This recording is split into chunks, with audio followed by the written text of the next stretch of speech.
পার্লারের কাজ শিখতে গেছে, আহারে আমার 3 দিন ধরে আমারে মারছে, গুলি করে ফেলবে, আমি চলে গেলে আমার ভাইদেরকে মাইরা ফেলবে, কালো হোক মোটা হোক, ওকে আমি বিয়ে করছি, বিয়ে করাবো, ও চাইলেও তো ওকে আমি ছাড়বো না। আপনার যদি মারতে হয় তাকে নিয়ে আসেন, একসাথে মেরে ফেলেন। আমার একটা অতীত ছিল, সেটা আমার জাস্ট মনে রাখা। আর বর্তমান যে আমার সংসারটা, সেটা আমার ভালোবাসা, সেটাকে ছাড়তে গিয়ে যাওয়ার কথা চিন্তা করলেও আমার চোখ দিয়ে পানি চলে আসবে, আমার বুক ফেটে যাবে যে আমি 20 টাকার পটল কিনে আমরা যে জায়গায় ভাত খাইছি সেই জায়গায় আজকে আমি 55 লক্ষ টাকার গাড়িতে চড়ি। তো এইগুলো পার্লারের ব্যবসায় তো লাভ আছে, মানুষ কি জন্য যে করে না এই ব্যবসা আমি বুঝি না, এটা কাঁচা টাকা।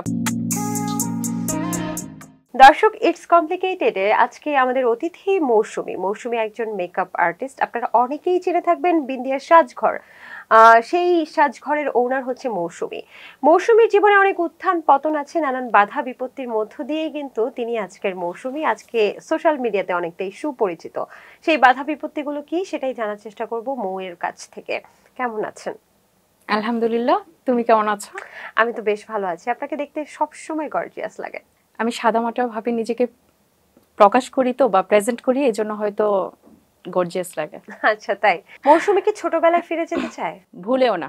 সবাই আমরা ছোটবেলায় ফিরে যেতে চাই, মৌসুমী কেন ফিরে যেতে চায় না? মানে যারা আমাকে ফলো করে তারা তো জানেই যে আমার বর্তমান যে বিয়েটা সেটা হচ্ছে সেকেন্ড, আর আমার ছোট বয়সে আমার বিয়ে হয়েছিল। তো এটা হচ্ছে পরিবার দিয়েছিল। তো পরিবার দেওয়ারও একটা কারণ ছিল, সেটা হচ্ছে আমার মা বাবার সেপারেশন হয়ে যায় দেখে তখন মনে হয়েছিল মেয়েটাকে বিয়ে দিয়ে দিলেই ভালো হয়। মানে সেই ক্ষেত্রে বিয়েটা দিয়ে দেয় কোন রকম আর কি, একটা লোক পাইছে দেন হচ্ছে দিয়ে দিল। কারা দিয়েছে? মা দিয়েছে, মামার বাড়ির লোকেরা, নানার বাড়ির লোকেরা দিয়েছে। আচ্ছা, মা বাবার যখন সেপারেশন হলো তখন মা কি অন্য জায়গায় বিয়ে করেছিল? হ্যাঁ, করেছে। বাবাও করেছে? হ্যাঁ, বাবাও করেছে। আপনারা কোথায় থাকতেন তাহলে? তখন আমার 2 ভাইকে নিয়ে আমি আমাদের গ্রামের বাড়িতে ছিলাম, যেখানে দাদি ছিল আর কি। বাড়িতে যেহেতু কেউই নাই, মা বাবা এরকম ছাড়া, সেই ক্ষেত্রে তো মানে ওই সময়টা আমার তো অতটাও আমি বুঝি টুজি না, আর বিয়ে করতে হবে সেটাও আমার মাথায় আসে নাই। সেটা হয়েছে কেন, ওই যে বললাম না যে মা এখন চলে যাবে বিদেশে, আমাকে কোথায় রেখে যাবে, এইটা থেকে আসলে আমারও হয়েছে যে হ্যাঁ ঠিক আছে, বিয়ের ঘর যেহেতু আসছি, বিয়ে করে নিই। আচ্ছা, মাথার উপর একজন ছাতা আসবে, হ্যাঁ, বা ভাইদেরও একটা ব্যবস্থা হবে। 14 বছর বয়সে তখনই ভাইদের কথা চিন্তা করতে? হ্যাঁ, আমার ভাইদের জন্য আমার লাইফের অর্ধেকটা সময় আমি নষ্ট করছি। হলো একজন ব্যক্তির সাথে বিয়ে দেওয়া হলো, তাকে কি আপনি চিনতেন? না, বিয়ের আগ পর্যন্ত তাকে আমি দেখিও নাই, আমি টোটালি দেখিও নাই। আর সেই সময়টাতে হচ্ছে যাই হোক বিয়ে হয়েছে, হওয়ার পরে যেদিন বিয়ে হয় সেদিনই আসলে আমি ওইখান থেকে তাকে দেখার পরে আমি চলে আসতে, আমি বলছি আপনি আমাকে মানে যাই হোক টাচ করবেন না। হ্যাঁ, এরকম একটা ব্যাপার হয়েছিল। উনি কি আপনার থেকে বয়সে অনেক বড় ছিল? কত বছরের বড়? 35-40 এমন হবে। হ্যাঁ, তখন 50 হবে না, মধ্যবয়স্ক। হ্যাঁ, আর আপনার বয়স তখন 14 বছর? 14 বছর। আচ্ছা, তারপর আপনার বাবা এক ঘরে, আপনার মা বিদেশে, আর আপনি আপনার একজন ভাইকে নিয়ে সংসার করছেন। একজন আপনার থেকে প্রায় 14 দুগুণ 28, প্রায় ডবলের থেকেও বেশি বয়স। হ্যাঁ, সংসার জীবনটা কেমন ছিল মৌ? আমার কাছে সেই সময়টা ছিল যে সংসার মানে আমি গ্রামের মেয়ে ছিলাম, তো আমি এটা বুঝতাম যে গুছিয়ে চলতে হয় মেয়েদের, মানে হিসাব করে চলতে হয়। আর জামাই যদি ভালো ব্যবহার করে এটাই সুখ, টাকা পয়সা লাগে না, কোনো কিছু লাগে না, আমি এটাই বুঝতাম আর কি সেই সময়টাতে। তো আমি বলবো যে তখন ভালোই ছিল। তিনি, আমরা যে সুন্দরের সংজ্ঞা বলি এখন, যে একটু ফর্সা বা একটু সুন্দর, আমি জানি প্রত্যেকটা মানুষই সুন্দর, কাঠামোগুলোকে সুন্দরের সংজ্ঞা হিসেবে সংজ্ঞায়িত করি, সেই কাঠামোগুলো বিবেচনা করলে কি তিনি আসলে কেমন দেখতে ছিলেন? জামাই চিনছি মানুষের কথায়, যেমন হচ্ছে এই মেয়েটা হচ্ছে, মেয়েটার মা বাবা ভিক্ষা করলেও তো এমন একটা জামাইয়ের কাছে বিয়ে দেয় নাই, বিয়ে দিত না।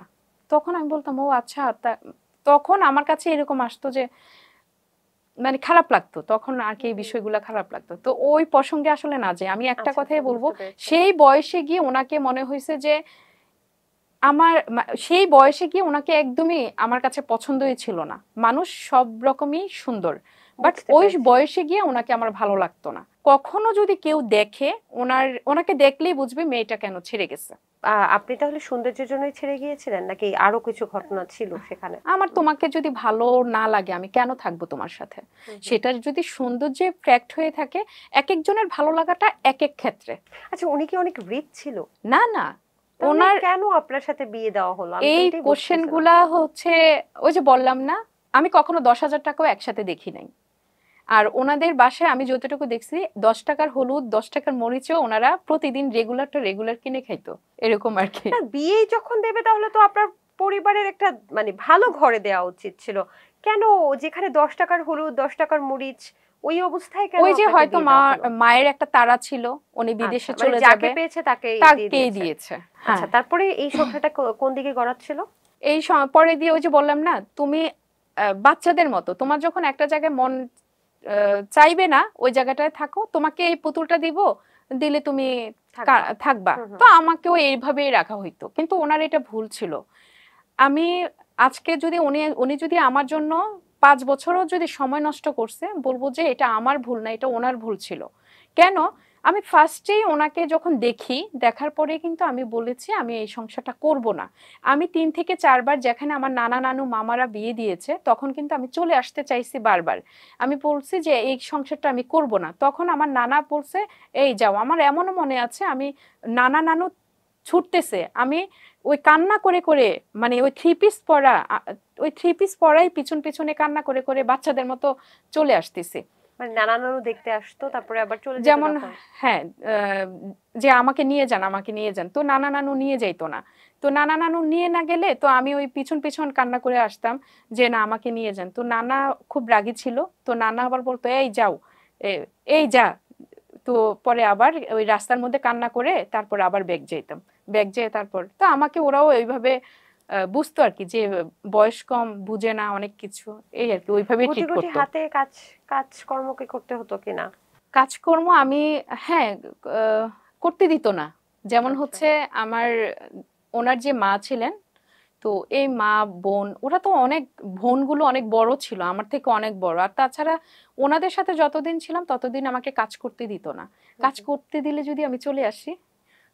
আচ্ছা, মানে আপনাকে যে কোনো ভাবে ওই পরিবারে রাখার একটা ইচ্ছে ছিল। হ্যাঁ, তাহলে তারপরে বিচ্ছেদটা কেন হলো? একটা পর্যায়ে আমার কিন্তু ভালো লেগে গিয়েছিল তাকে না।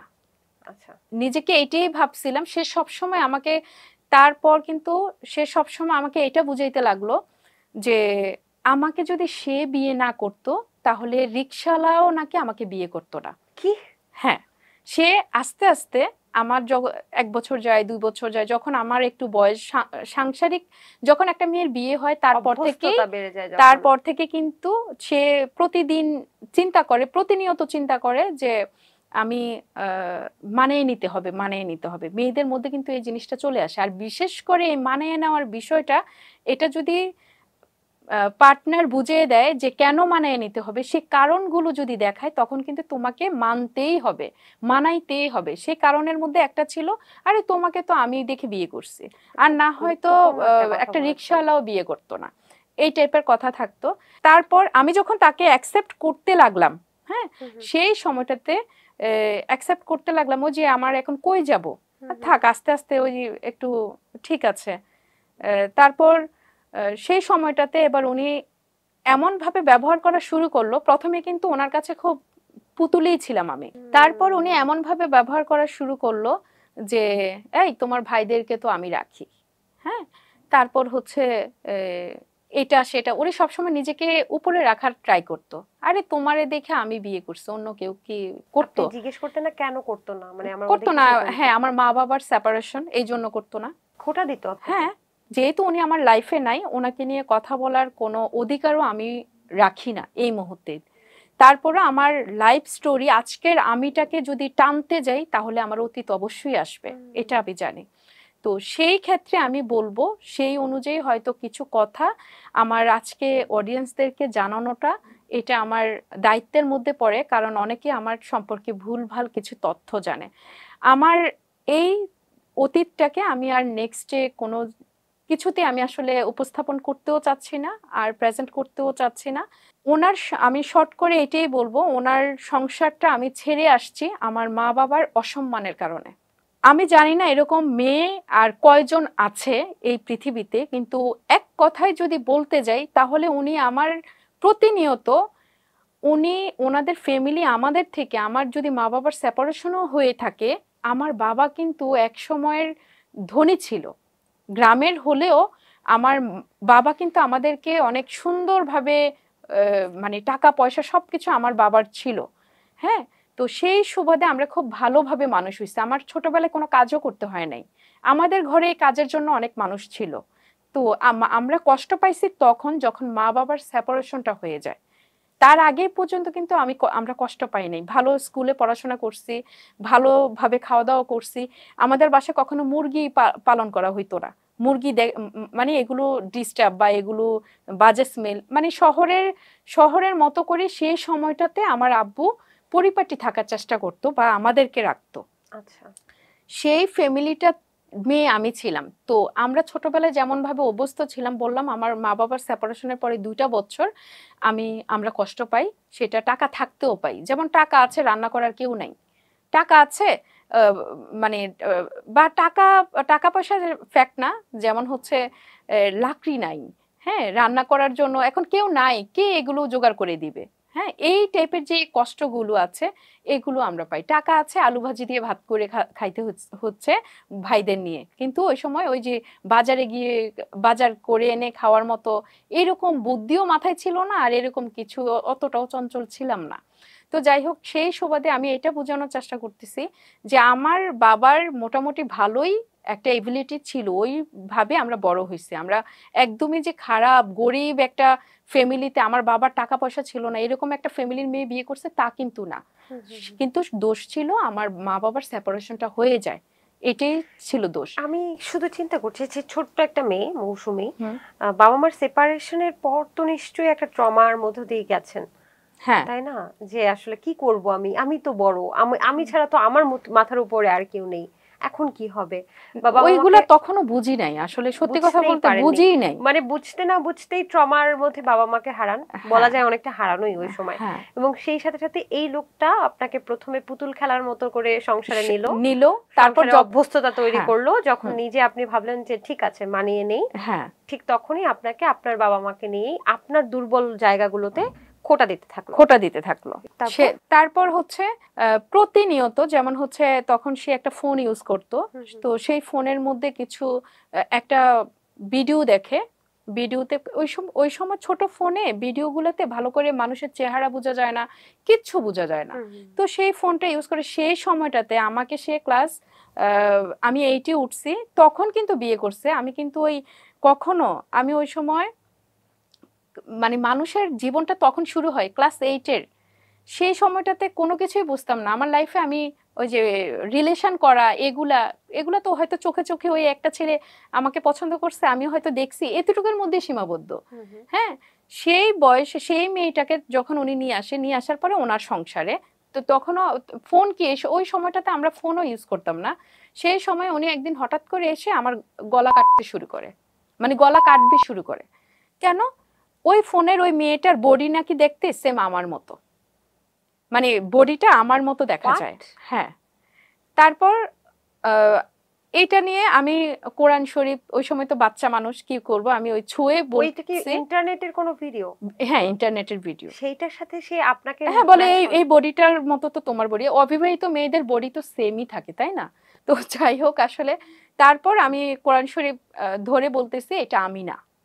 তারপর আমি যখন মাথার চুল আঁচড়াই, আমি কিন্তু তখন বোরকা পরতাম। আর ওনার ফ্যামিলিতে সবাই একসাথে, আমি আগেও বলতাম, নেশা করতো 2 দিন পর পর, মানে ওই যে পুলিশের কিছু লোক টোকে, সে যে বালিশের তুলাগুলা পর্যন্ত খুলে দেখতো ফেন্সিডিল আছে কিনা, তারপর নেশা দ্রব্য পায় কিনা এগুলো দেখতো। সেই ফ্যামিলির একটা লোক, মানে উনি কি ড্রাগসের কেনাবেচার সাথে জড়িত ছিল? উনি ছিল না, ওনার ফ্যামিলির গত সবাই ছিল, মানে ওনার ভাই, ওনার বোন, তারপর ওনার যাই হোক ওনারা আর কি। তো উনি ছিল বলতে আমার পরিবার, আমার মামারা এখন বলে যে উনি এগুলো খাইতো, এগুলো নেশা করতো, বাট আমি বুঝতাম না এগুলো। না, যখন কোরআন শরীফ ছুঁলেন তারপর কি হলো? ইচ্ছা মতো মারলো টারলো, এটা বিশ্বাস করে না। আমি বললাম যে কি ব্যাপার, এটা মানে বিশ্বাস করে না। তো যাই হোক, এই গেল। এটা কি এক্সট্রিম লেভেলের মারামারি নাকি? হ্যাঁ, এরকমও হইছে। আমি যখন ওই সময় তো উনার যে বাসাটা ছিল, এই বাসায় অনেকেই একসাথে গোসল করত। মানে ওই ১৫০০ টাকা ভাড়া বাসা। ওইখানে কল চেপে গোসল করতে হইতো। তো ওই সময় আমাকে তো ওই ছোট নজরে দেখতো। আবার ওইখানে কেউ নামাজ রোজা করতো না। মানে শহরের মানুষরা আরকি, যেই পাশে ভাড়াটিয়াগুলা ছিল। তো আমি তো আপনি ছোটবেলা কোথায় থেকে থাকতেন তখন সেই সময় স্বামীর সাথে? ঢাকা জুরাইন। ও আচ্ছা, মানে হ্যাঁ, ঢাকায় চলে আসেন স্বামীর সাথে। হ্যাঁ, হ্যাঁ। তারপর মানে কি এটা কি কোনো, আমি সরি আমি আপনাকে সরাসরি বস্তি জিজ্ঞেস, এটা? বস্তি বাড়ি না, না, কিনা? না, বস্তি না। এমনিতে নরমাল আরকি। টিন সেট থাকে তিন না? সেট বাড়ি, আচ্ছা এরকম আচ্ছা আরকি। আচ্ছা। তো তখন যখন আমি থাকতাম, তখন আমার ওই মারের দাগগুলো অন্য মহিলারা দেখে বলতো কি, আল্লাহ ফুলের মতো মেয়েটা। আর তখন তো একদম সাদা, আর আম্পা এমনিতেও সাদা। তো তখন দেখা গেছে যে তারা যদি দেখতে এখানে একটু মারের দাগ, বা তারা আরো খুলে দেখতো। দেখার পরে তারপর আমি শুধু কান্না করতাম, বলতামও না। বললে তো আবার এটা নিয়ে অনেক কিছু হবে, এই জন্য বলতাম না। আর আমি ছোটবেলা থেকে নামাজে বসে শুধু কান্না করতাম। এখনো আমাকে কেউ যদি কষ্ট দেয়, আমি ওইটা আল্লাহর সাথেই কথা বলি। নামাজে বসে যাই সেই হোক, সময়টা কি চাইতেন? তখন চাইতাম, আল্লাহকে দোষ দিতাম না। সেই ওনার সাথে থাকাকালীন শুধু একটা জিনিসে আমি নামাজে বলে আসছি, যে আপনার আল্লাহ, আপনার চোখে আল্লাহ, আমি তো তখন বুঝতাম না, কিন্তু মানুষের চোখে মানাচ্ছে না। মানুষ আজকে আমাকে ধরায় দিচ্ছে। আমার ভালো লাগে না, ঠিক আছে, মানুষেরও তো ভালো লাগে না। আমি যে তাকে নিয়ে কোথাও যাব, তাদেরও তো ভালো লাগে না। আল্লাহ, আপনার চোখে কিভাবে মানাইলো?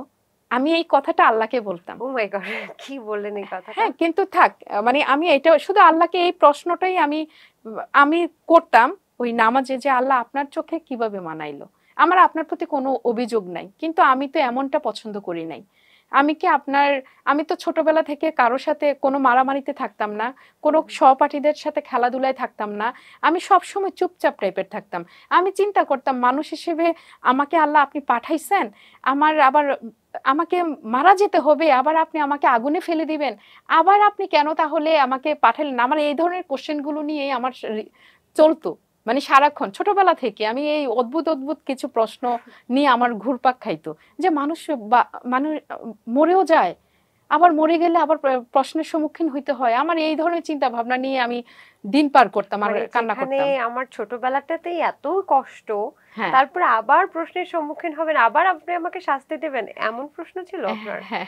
তো যে যাই হোক, শাস্তি তো ইতিমধ্যে পাচ্ছেন, হ্যাঁ, পাচ্ছিলেন। তারপর যাই হোক, এই বিষয়গুলো নিয়ে আমার প্রশ্ন ছিল। আরো কিছু বিষয় ছিল, এটা ওই যে মাথা আঁচড়া, তখন আমি একটা ভালো কাপড় পরলাম। এইভাবে করা যাবে না, বোরকা পরো। মানে ওই যে বোরকা পরো, বা আমি বোরকা নর্মালিও পরি, কিন্তু আছে না যে আমি আজকে বোরকা ছাড়া একটা জায়গায় যাই। যেমন হচ্ছে ওই সময় ওই ঢাকা শহরে অলিতে গলিতেই দেখবা তরকারি দোকান। তো আমি তরকারি আনতে গেছি। তো আমার তখন পরা ছিল, মেক্সি পরা ছিল, ওনাটা এইভাবে ঢাকা ছিল। তারপর উনি দেখছে, আসার পরে আমাকে উড়াদুরা মার, যে আমি কেন বোরকা ছাড়া কি গেলাম, দিয়ে মার? হাতেই। তারপর আরো একটা বিষয় ছিল, একদিন আমি ৩-৪ জনের একটা ওয়াশরুম ছিল। তো আমার মাঝরাতে আমি ওয়াশরুমে যাব। তো তখন একটা লোক, আমি যখন যাব তখন দেখছি যে লোকটা ভিতরে ঢুকছে, ওয়াশরুমে যাবে। তো আমি আর না গিয়ে আমি এখানে খাটে বসে আছি। তো বসে আছি, যখন আমি দেখতেছি যে লোকটা ওয়াশরুমে, আবার উকি দিলাম যে বের হয়েছে কিনা। তো উনি এই বিষয়টা ফলো করছে, আমি উকি দিছি বের হয়েছে কিনা। তো এবার উনি বলতেছে, এই ওই লোকের সাথে কি কথা বলবি? এটা বলার পরে উনি বটি দিয়ে, আবারও এই বটিও আমি জানলা দিয়ে নিচে ফেলে দিছি। মানে এরকম। তখন উনি আসলে একটা সাইকো ছিল।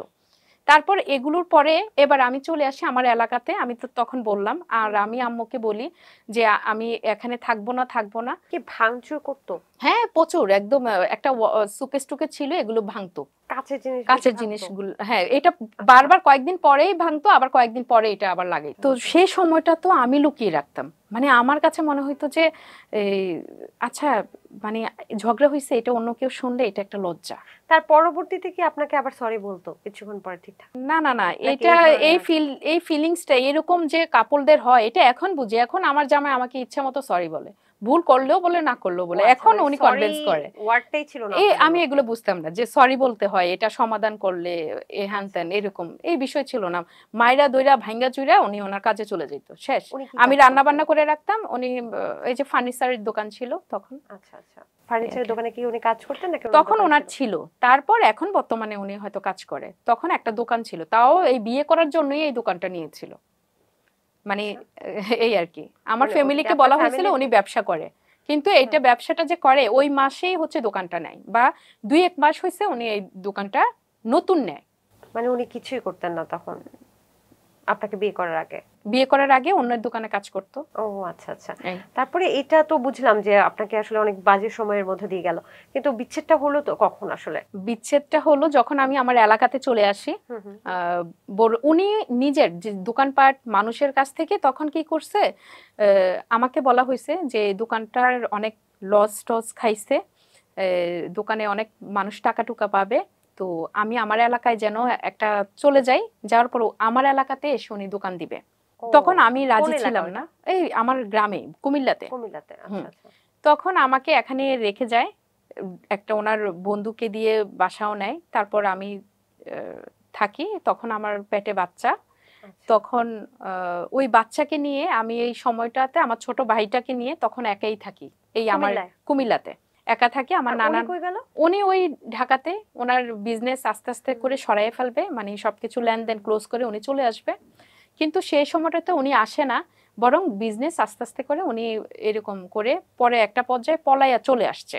চলে আসার পরে তারপর ওই সময়টাতে আমার ফ্যামিলিও সবাই বলছে আমাকে, এর মধ্যে কিন্তু আমার ফ্যামিলির সাথে আমার কথা হয়, আমার আম্মুকে বলি আমাকে ডিভোর্স করায় দেন, আমি সংসার করব না, এটা তো শুরু থেকেই বলা হয়, মাঝখানে স্টপ ছিল, পরে আবার আমি বলি যে আমি করব না।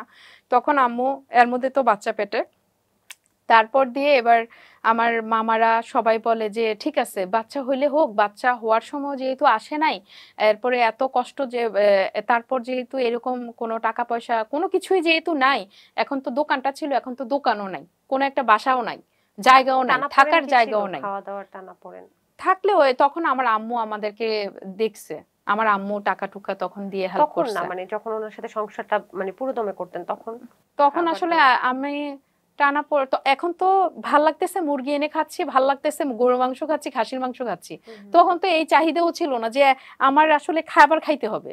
তখন তো আমার কাছে মনে হয়েছে 100 টাকার বাজার এনে দিচ্ছে, 100 টাকার বাজার দিয়ে আমি রান্না বান্না করতেছি, তখন তো এটা বুঝছি, তখন তো সংসার ওইটা বুঝি নাই, তখন তো চাহিদা ছিল না, তাই টানা পোড়াটা কিভাবে বুঝবো। তারপর বেবিটা যখন আস্তে আস্তে বড় হলো উনিও চলে আসলো, তারপর বেবির তখন হয়েছে, হওয়ার পরে তারপর যখন ওই ফ্যামিলিগতভাবে এবার সত্যি এবার বলতেছে যে না এবার মেয়েটাকে নিয়ে এবার এখানকার গ্রামের লোকেরা, আমার মামারা আবার ওইখান থেকে আমার এখানকার লোকেরা আবার বলতেছে এইরকম একটা এত সুন্দর মেয়ে, এরকম একটা মেয়ে রে তোমরা এই বরিশাল্লা এত দূরে, জায়গা নাই, বাসা নাই, কোনো কিছু নাই, তোমরা কেন বিয়ে দিলা, কিভাবে বিয়ে দিলা। তখন আবার ওই যে মামারা বিয়ে দিয়েছিল ওই মামাদেরকে মানুষ আবার এরকম বলতেছিল, আবার ওই মামারাই আবার এই লোকটার প্রতি বিরক্ত ছিল যে এরকম সুন্দর একটা ভাগ্নি কত, আর এই ধরনের কথাগুলো যখন ওনারা শুনতো, হ্যাঁ, আর উনি খুব ডিমান্ড দেখাইতো, খুব পাওয়ার দেখাইতো। কিসের পাওয়ার এটাই বুঝলাম না, এখনো স্টিল নাও, মানে পাওয়ার দেখাইতো, মানে মাইরা ফেলবে, গুলি করে ফেলবে, আমি চলে গেলে আমার ভাইদেরকে মাইরা ফেলবে, ওই ভাইদের ব্ল্যাকমেইলটাতে তাও আমি কিছুদিন ছিলাম। তারপর যখন এলাকাতে চলে আসে আম্মুকে বললাম আপনি কি আসবেন না, এসে আমাকে ডিভোর্স করাবেন না, তখনও আমার তখন তার সাথে আমার কোনো সম্পর্কও ছিল না, আমি আমার এখানে একাই। তারপর হঠাৎ করে যখন এটা শোনার পরে এবার বললো যে ঠিক আছে তোমাকে তাহলে করাবো, ওই যে ঠিক আছে আমি তুমি পার্লার পছন্দ, তোমাকে আমি পার্লার দিয়ে দিব। আপনার হাজবেন্ড মানে এক্স হাজবেন্ড? হ্যাঁ পার্লার দিয়ে দিব, তুমি তাহলে ওনাদের কথা শুনো না, তুমি চলো এখান থেকে চলো, আমি এখানে একটা কাজ ঠিক করছি কুমিল্লাতে, ওইখানে যাই তোমাকে পার্লারের কাজটা করবো আর কি। তখন আবার উনি ওই যে শুরুর লোভ, তখনও আমি বুঝি না, অত বুঝি না আসলে, এই কথাটা জানি না আসলে আপনারা কেমন ভাবে নিবেন, বারবার একটা কথাই বলছি, কারো ম্যাচুরিটি আসে অল্প বয়সে, আরো কারো আসে অনেক পরে, অল্প বয়সে ছিল, হ্যাঁ।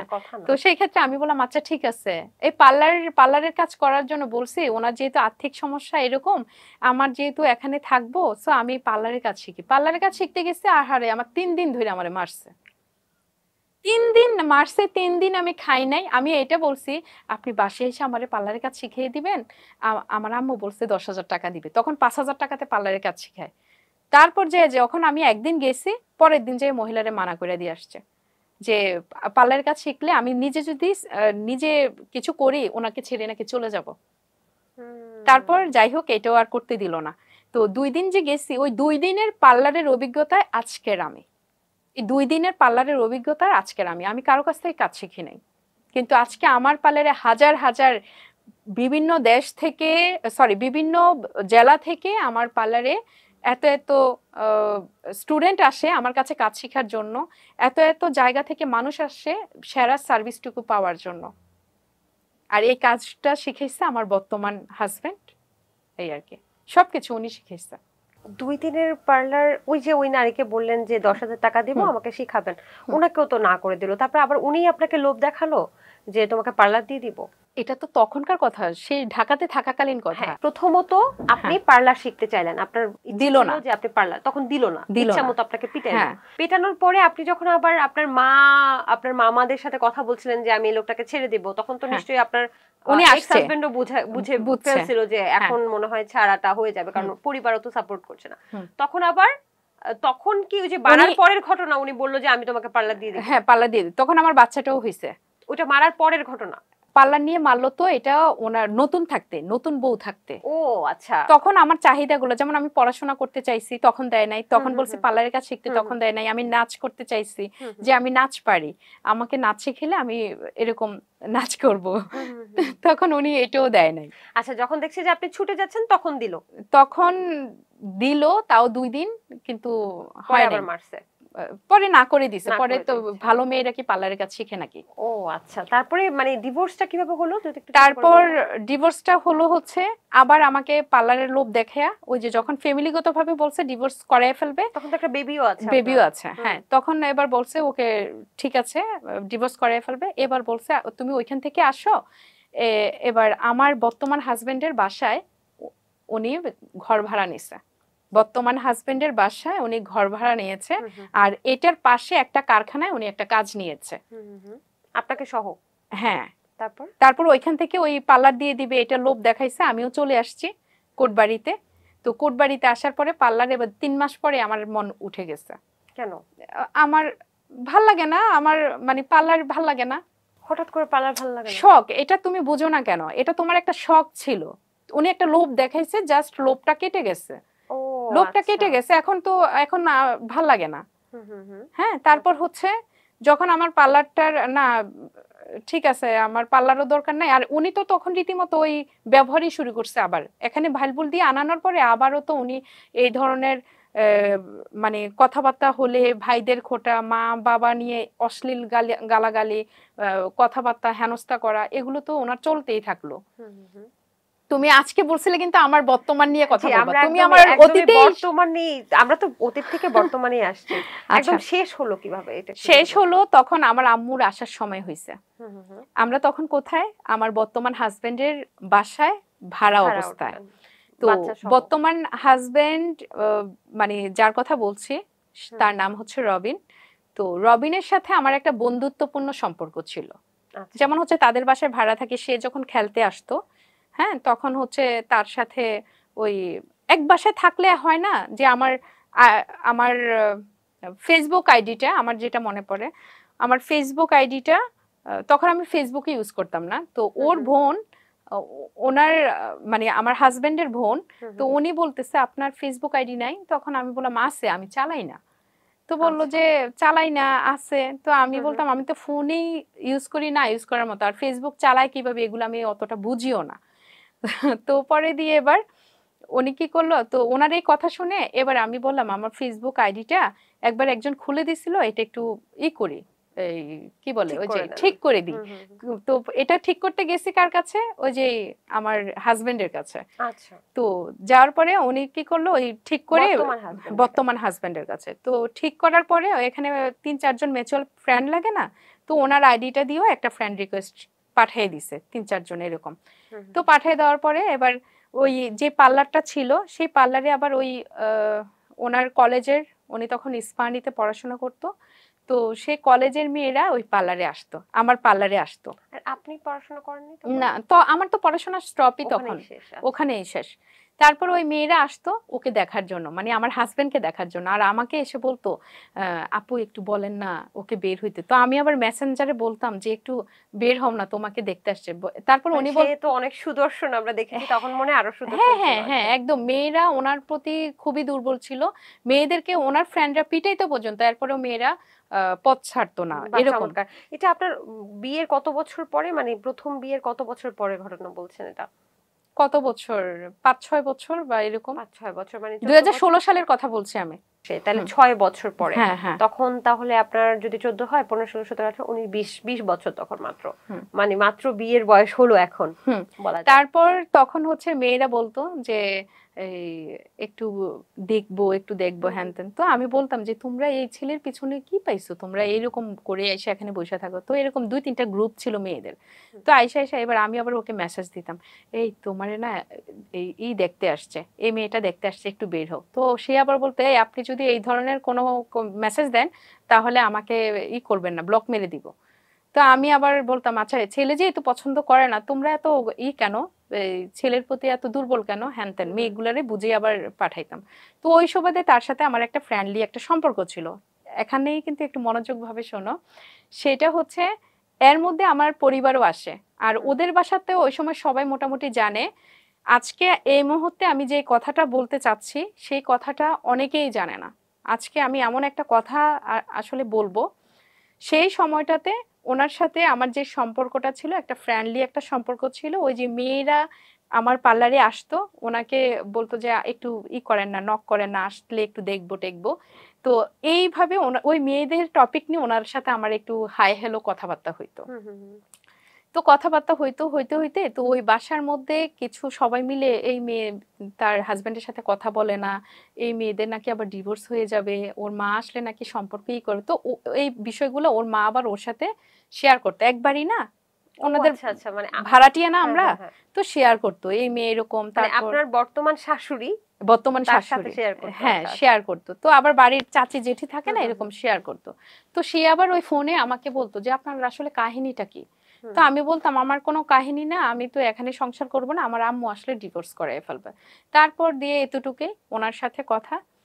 তারপর এবার উনি একদিন আমাকে বলতেছে, তার মধ্যে আমার আম্মু আসছে।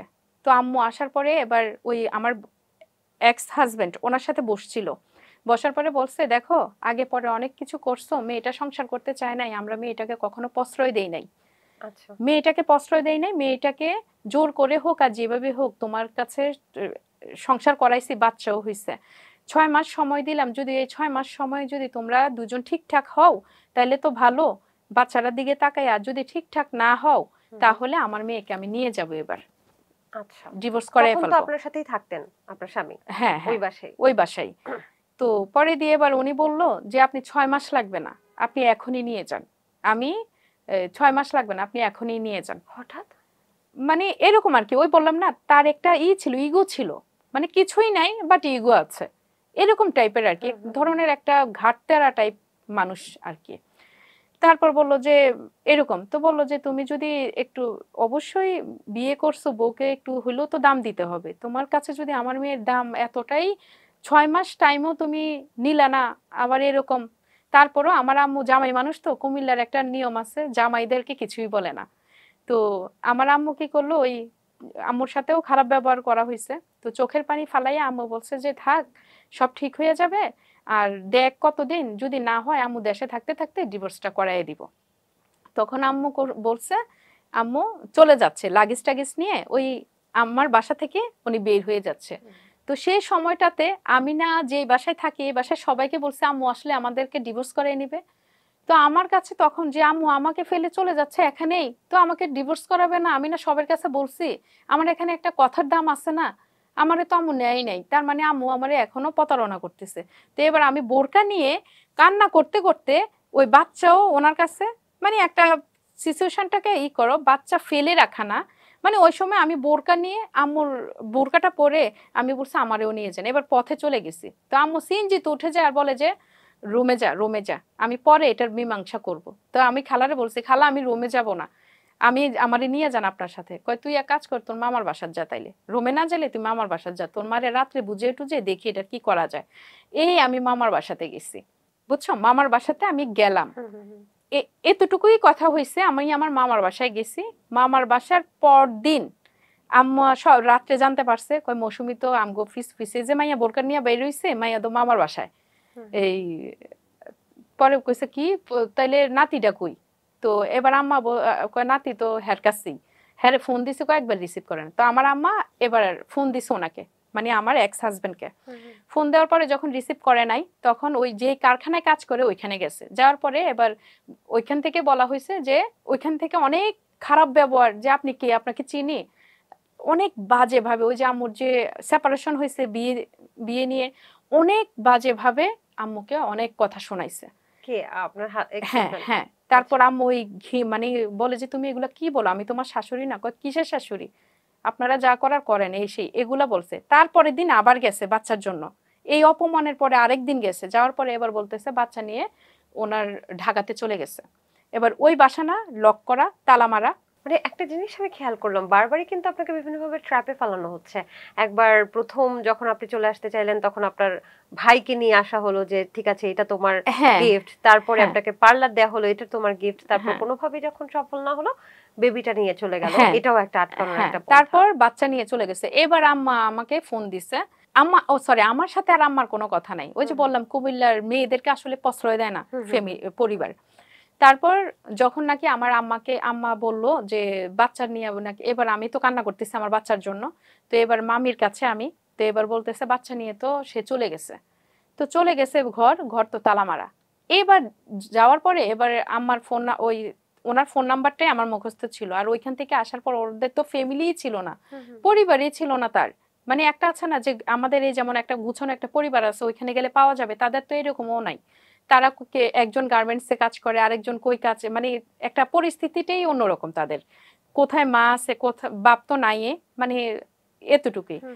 তো সেই ক্ষেত্রে এখন কই যেয়ে খুঁজবে, ওদের তো নির্দিষ্ট কোনো বাসাও নাই যে ওইখানে যেয়ে খুঁজবে। আর আমরা তো অনেক আগে ওইখান থেকে চলে আসছি, আর আমার তো তাদের সাথেও আর কোনো যোগাযোগ নাই। হ্যাঁ, তারপর যাই হোক, এবার আমি কই খুঁজবো, কি করব না করব।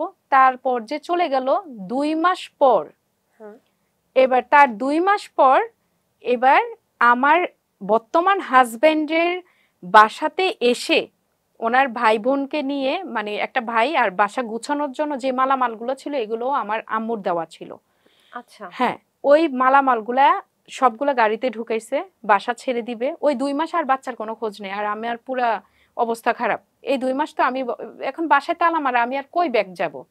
এই 2 মাস পর যখন গাড়িতে মালামালগুলো উঠেছে, উঠানোর পরে এবার একটা ভয়েস রেকর্ড ওনার জ্যাঠার, ওনার আম্মা, ওনাদের পরিবার, রাস্তার পাশে যে দোকানদার আছে সবাইকে এই ভয়েস রেকর্ডটা শোনায়া উনি চলে গেছে। এবং কি শোনায়া চলে যায় নাই, এই ভয়েস রেকর্ড সবার ফোনে ফোনে কিসের ভয়েস দিয়ে গেছে। এবার এই ভয়েস রেকর্ডটা কি ছিল, এটাই হচ্ছে মেইন কথা। এই ভয়েস রেকর্ডটা ছিল আমার আম্মু যেদিন ওই আমার বাসায় আসে, ওই যে বললো না তুমি 6 মাস থাকো, 6 মাসে যদি ম্যাচুয়াল না হয় আমার মেয়েকে আমি নিয়ে যাব। তো আম্মু বিদেশ থেকে আসার সময় আমাকে একটা ফোন আনছে, মোবাইল আনছে আমার জন্য, হাওয়াই একটা সেট আনছে।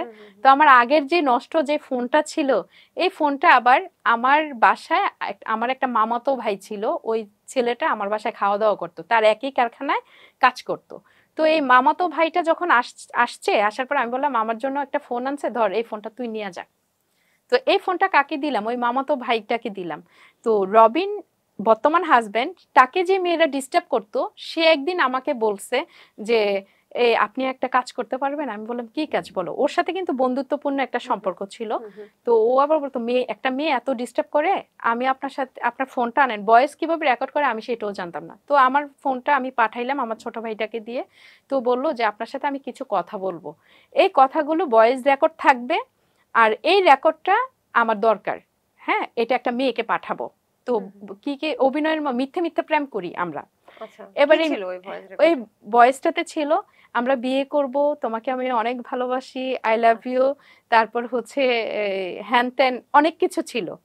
মানে প্রেম অশ্লীল কিছু না, কিন্তু ওই যে একটা মেয়ে যেন আছে এটা বোঝা যাচ্ছে, একটা মেয়ে যেন বিশ্বাস করে যে সে আসলে অন্য একটা মেয়েকে ভালোবাসে।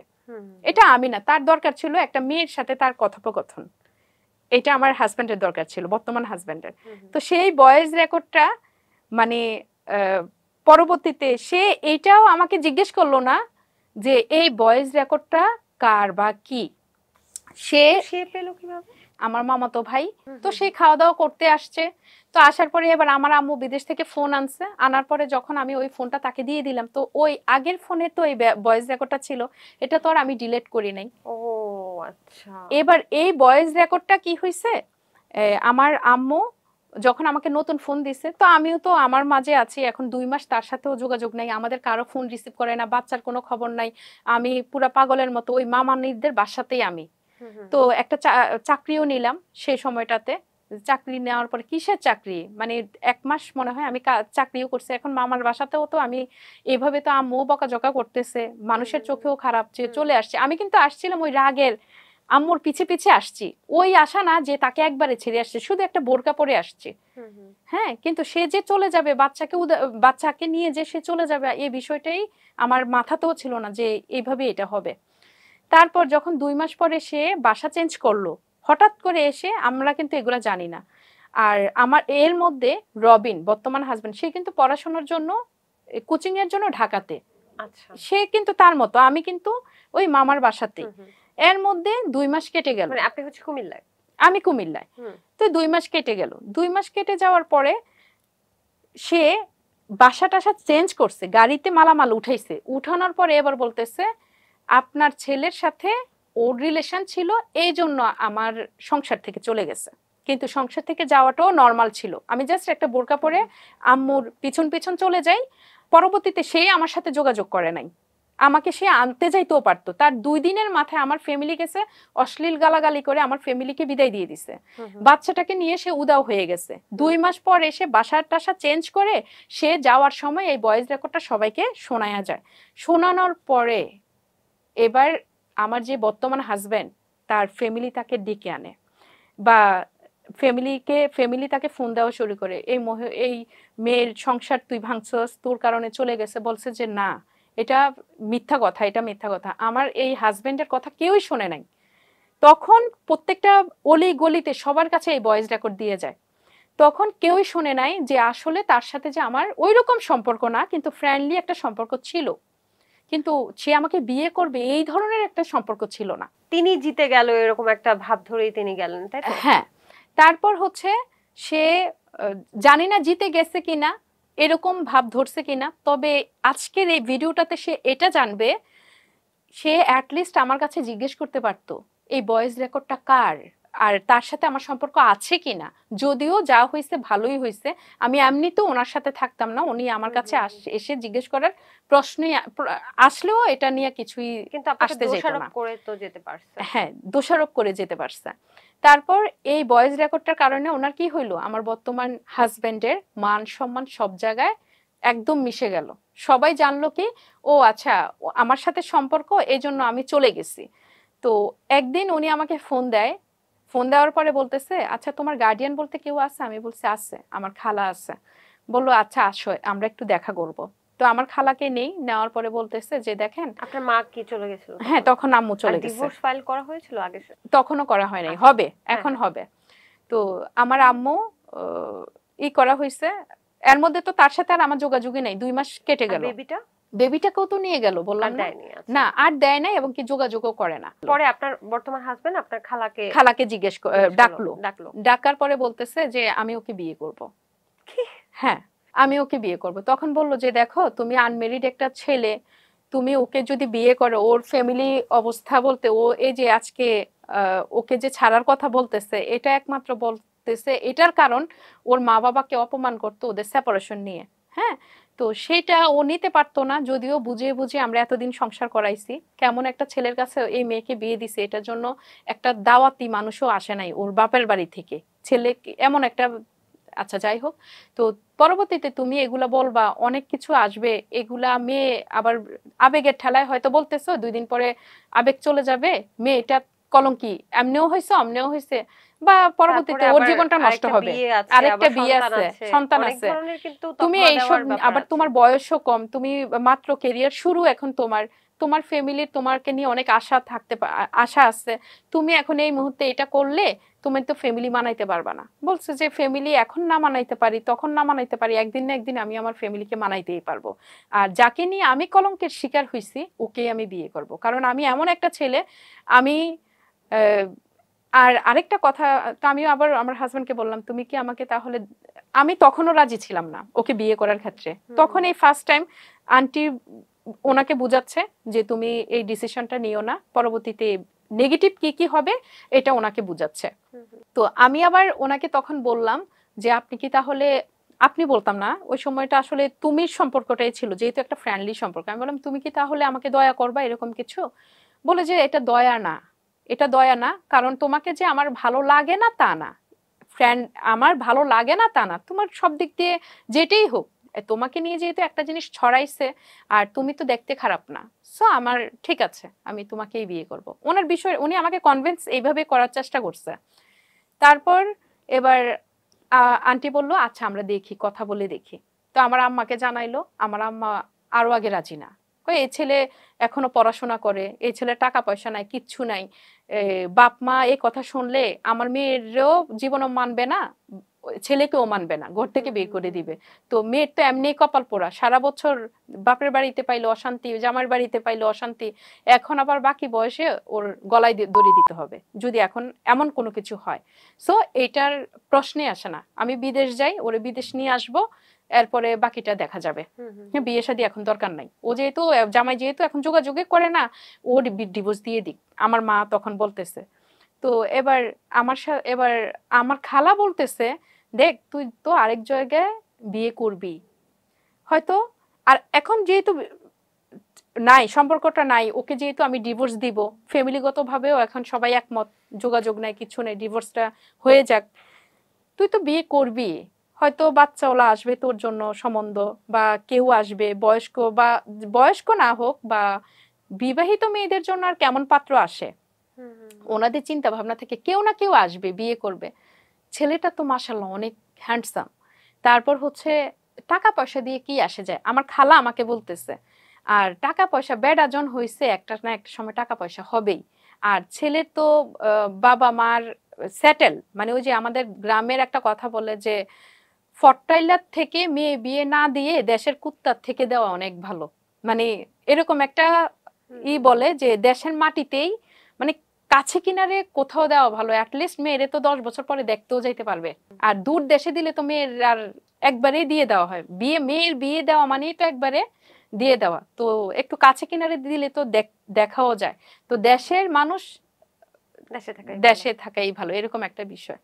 আর ওদের তো ভিটা মাটি আছে, আর আমার বর্তমান হাজবেন্ডের ওদের দোকানপাট, এমন একটা এরিয়াতে বাড়ি, সেটা হচ্ছে কোটবাড়ি, পর্যটক একটা এরিয়া, তার উপরে হচ্ছে ওইখানে মেন জায়গাটাতে কুমিল্লা বার্ড, এটার পাশেই হচ্ছে ওনাদের অনেকগুলো দোকান ভাড়ায় চলে, ম্যাচ আছে, দেন নিজস্ব অনেক জায়গা সম্পত্তি, ইভেন ওনাদের ঢাকাতেও জায়গা আছে, মানে খুব ভালো একটা ফ্যামিলির, সফিস্টিকেটেড একটা ফ্যামিলি। হ্যাঁ একদম সব দিক থেকে, শিক্ষাগত যোগ্যতা সব দিক থেকে খুবই স্ট্যান্ডার্ড একটা ফ্যামিলি।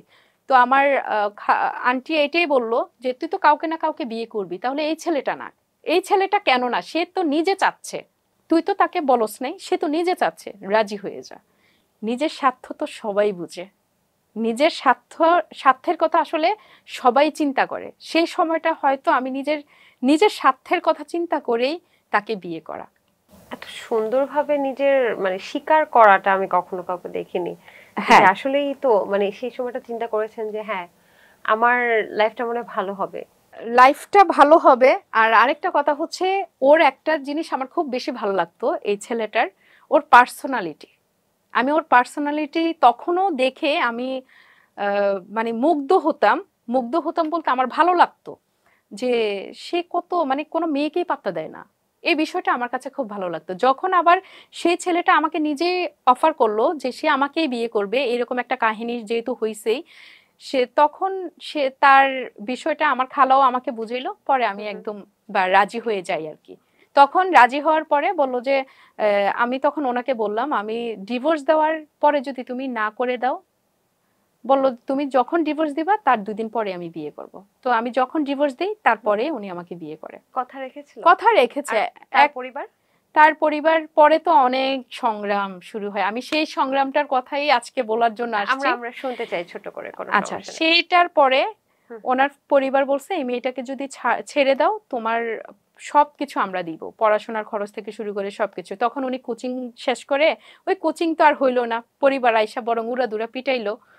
কোচিং করতেন উনি উদ্ভাসের কোচিং করাতেন নাকি করতেন তখন ভার্সিটির ভর্তি পরীক্ষা দিবে। আচ্ছা, সেটা তো খুব ছোট ছিল। হ্যাঁ, আপনিও ছোট তখন অবশ্য। তখন আমার বিয়ের বয়স বড়, বাট আমার মানে এজ তো কম ছোট। আচ্ছা, তারপর হচ্ছে এবার ফ্যামিলিগতভাবে ওই 2 মাস পরে এবার যখন দেখছে যে আমরা আসলে ডিভোর্স লেটার সে পেয়ে গেছে বা তার বাড়িতেই এটা যায়, হ্যাঁ, এই 2 মাসের মধ্যেই যে এই কাহিনী হওয়ার পরে ডিভোর্স লেটারও পেয়ে গেল, তখন ওই আমার মামি, যেই মামির কাছে আমি ছিলাম, তো এই মামি আবার এই বিষয়টা ওই লোকটাকে বলে দেয় যে তারা তো বিয়ে টিয়ে করে ফেলছে। আর এর মাঝখানে আপনাকে বিয়ে করে কোথায় তুললো? বিয়ে করে তুললো না, জাস্ট বিয়ে করে উনি ওনার মতো চলে গেছে। কবুল বলে উনি ওনার মতো, আমার একটা আপু ছিল রেখা আপু, ওনার বাসায় উনি অ্যাডভোকেট, ওনার বাসায় আমি বিয়েটা করি, উনি করায়। কে উপস্থিত ছিল আপনার পরিবার? না, কেউই ছিল না। ওনার একটা ভাই ছিল, ফুফাতো ভাই, নাম ছিল কামরুল। আর আমার দিক থেকে উপস্থিত ছিল ওই আমার মামিটা। আচ্ছা, মানে অনেকটা পরিবারকে না জানি আপনার মাও জানতো না? না, আমার আম্মুও জানতো না। আচ্ছা আচ্ছা। তারপর বিয়ে হওয়ার পরে উনি ওনার মতো করে বাসায় চলে যায়, আর আমি আমার মতো করে মামির বাসাতেই আছি। তারপর ওই বিয়ে করার পরে এবার ওই অ্যাডভোকেট আপু বলল তুমি কি করো? আমি বললাম যে আমি এরকম পার্লারের কাজ জানি টুকটাক। বললো যে তুমি এক কাজ করো, এখন কি করবা, এই যে বিয়ে করছো কি করবা? উনি চলে যাওয়ার পরে তো এরকম বসে বললো আমার নিচতলায় একটা রুম আছে, এই রুমটাতে ম্যাচ থাকে, আমি উঠিয়ে দিব, তোমরা পার্লারটা তুমি এই কাজটা শুরু করো, তুমি এখানে থাকো। তখন এবার ওনাকে বললাম যে আমাকে তো এইভাবে উনি উপকারটা করতে চাচ্ছে, আমি কি করব, ভাড়া নিব? বললো যে আচ্ছা ঠিক আছে তুমি নাও। তারপর আমার এই রুমটা উনি আমাকে পরিপাটি করে খুব সুন্দর একটা ফ্ল্যাট গুছিয়ে উনি আমাকে দেয়, দেওয়ার পরে ওইখানে আমি থাকি। হ্যাঁ, রেন্ট ছাড়া। তারপর না, পরবর্তীতে দিতে হয়েছে, মানে সুযোগটা দিয়েছে আর কি। তারপর উনি আমাকে এটা দিছে, দেওয়ার পরে আমি এক পাশে পার্লার, একটা গ্লাস। উনি আবার তখন হচ্ছে ইস্পানিতে যারা পড়ে জামানত হিসেবে কিছু টাকা পরবর্তীতে ব্যাক পায়। এটা পরে বলতে ভর্তি হইতে তো অনেক অ্যামাউন্ট লাগে না, তখন ওইখান থেকে উনি 10,000 টাকা মেবি পাইছে। তো এই 10,000 টাকা দিয়ে আমি আমার পার্লারের জন্য একটা গ্লাস কিনছি। মানে উনি কি ইস্পাহানি ইউনিভার্সিটি এরকম কোন কলেজে? হ্যাঁ। আচ্ছা, তো উনি কলেজ পাস করে না উদ্ভাসে কোচিং করতেন? হ্যাঁ, তখন তো এটা তো পাস করার পরেই তো টাকাটা পায়। ওই টাকাটা আপনাকে দিয়েছিল? ওই টাকাটা এনে আবার ওনার ভাড়াটিয়া দোকানের ভাড়াটিয়া থেকে আবার কিছু টাকা ওনার আম্মুর নাম করে নিয়ে আসছে, 10,000 টাকা। আচ্ছা। তো সেই টাকাটা দিয়ে উনি কি করছে, পার্লার দেওয়ার জন্য মানে একটা গ্লাস, একটা চেয়ার উনি রেডি করছে। আর উদ্ভাসে পড়াকালীন উনি যে চেয়ারটাতে পড়তো, আমি বললাম যে আমার রিবন্ডিং করার জন্য তো কোনো চেয়ার নাই, যে রিবন্ডিং আজকে পুরো ভাইরাল, আজকে সবাই জানে যে বিন্দিয়া সাজঘর মানেই হচ্ছে রিবন্ডিং, সেই চেয়ারটা আমার কিছুদিন আগে ভাঙছে, একটা প্লাস্টিকের একটা নর্মাল চেয়ার। এই চেয়ারে আমার এতদিন ধরে আমি ইউজ করছি, এই স্মৃতিটাও আমি রেখে দেওয়ার চেষ্টা করছি। সেই চেয়ারটা উনি বলছে উনি চেয়ার টেবিল ছাড়া পড়াশোনা করতে পারে না, বসতেও পারে না। সেই চেয়ারটা উনি আমার জন্য ঢাকা থেকে নিয়ে আসে, আনার পরে দেয় যে এটাতে তুমি রিবন্ডিং করো। উনি ফ্লোরে বসে দেন পড়াশোনা যতটুকু করছে। ইভেন উনি ভালো জাহাঙ্গীরনগরে উনি কিন্তু ভালো একটা ইতেও মানে চান্স পাইছে। কোন সাবজেক্টে? উনি ম্যাথমেটিক্স। বাহ। হ্যাঁ, তো সে সবকিছুতে উনি ভর্তি পরীক্ষাগুলোও দেয় নাই। সেটা দেয় নাই আমার কারণে, কারণ উনি যদি আমাকে ছেড়ে চলে যায়, ওনার ফ্যামিলি যদি আমার উপরে কোনো অ্যাটাক করে, কোনো কিছু করে, এই জন্য উনি ভর্তি পরীক্ষাও দেয় নাই। উনি ভিক্টোরিয়া থেকে অনার্স পাস করছে, এই যে এখন মাস্টার্স। জাহাঙ্গীরনগরে? না, ওইটাতে আর কোনো কিছুতে। ঢাকায়? কুমিল্লাতে। ও আচ্ছা, হ্যাঁ। কুমিল্লায়, মানে আপনিও তখন কুমিল্লায় ছিলেন? কুমিল্লায়, ওই হ্যাঁ। অ্যাডভোকেটও কুমিল্লায়? কুমিল্লায়, হ্যাঁ। ও মানে আপনাকে ছেড়ে কোথাও যাবে না সে? কোথাও যাবে না। তারপর হুম। যখন বিয়ে করছে এই ফ্যামিলিগত ভাবে তো অনেক কিছু হইছে। যে কি না ধরনের পারছে সমস্যা, মানে সেই কতদিন পরে জানলো তার পরিবার? তারপরেই জানছে। বিয়ের পরে এই যে সবাই তো এমনি ওই লোকটা তো বলছে যে তার সাথে আমার রিলেশন। পরে তো দুনিয়া জানাইছে। হুম। আসলে কিন্তু তখন না, রিলেশনটা ওইরকম বিয়ের ছিল না। খবরটা, বিয়ের খবর তারপরে ওর আম্মুকে ও নিয়ে আসছে। বলে দিছে? বলে দিছে। বলছে যে আম্মু আসেন আমি বিয়ে করছি। পরে দিয়ে এবার আনছে। আনার পরে আমি সালাম করতে গেছি। আমারে দিছে এক থাপ্পড় আমার শাশুড়ি। এই থাপ্পড়টা জোরে ছিল। তারপর যাই হোক, ম্যানেজ করলেন কিভাবে? ম্যানেজ আমি আমি জানি আমি ভুল করছি। ওনার ছেলেকে নিয়ে ওনার অনেক স্বপ্ন ছিল। আমি আমার নিজের স্বার্থের কথা চিন্তা করে ওনার অফারটা আমি অ্যাকসেপ্ট করছি। তো এখন যেহেতু উনি আমাকে থাপ্পড় দিছে এটা তো আমি আগে জানি রে ভাই যে আমার এই থাপ্পড়টা খাইতে হবে। আমি এই পরিস্থিতির মধ্যে আমার পড়তে হবে। সো এটা যেহেতু আমি জানি, এটা ম্যানেজ করার কি ব্যাপার? এটা অ্যাকসেপ্ট করছি। চমৎকার, তারপর কি হলো? তারপর শুরু হয় ওনার পড়াশোনার খরচ দেওয়া বন্ধ হয়। তারপর মা হচ্ছে বাবা হ্যাঁ, বন্ধ করে দেয়? বন্ধ করে দেয়। আচ্ছা। মেয়েকে ছাড়ো তোমাকে দিব।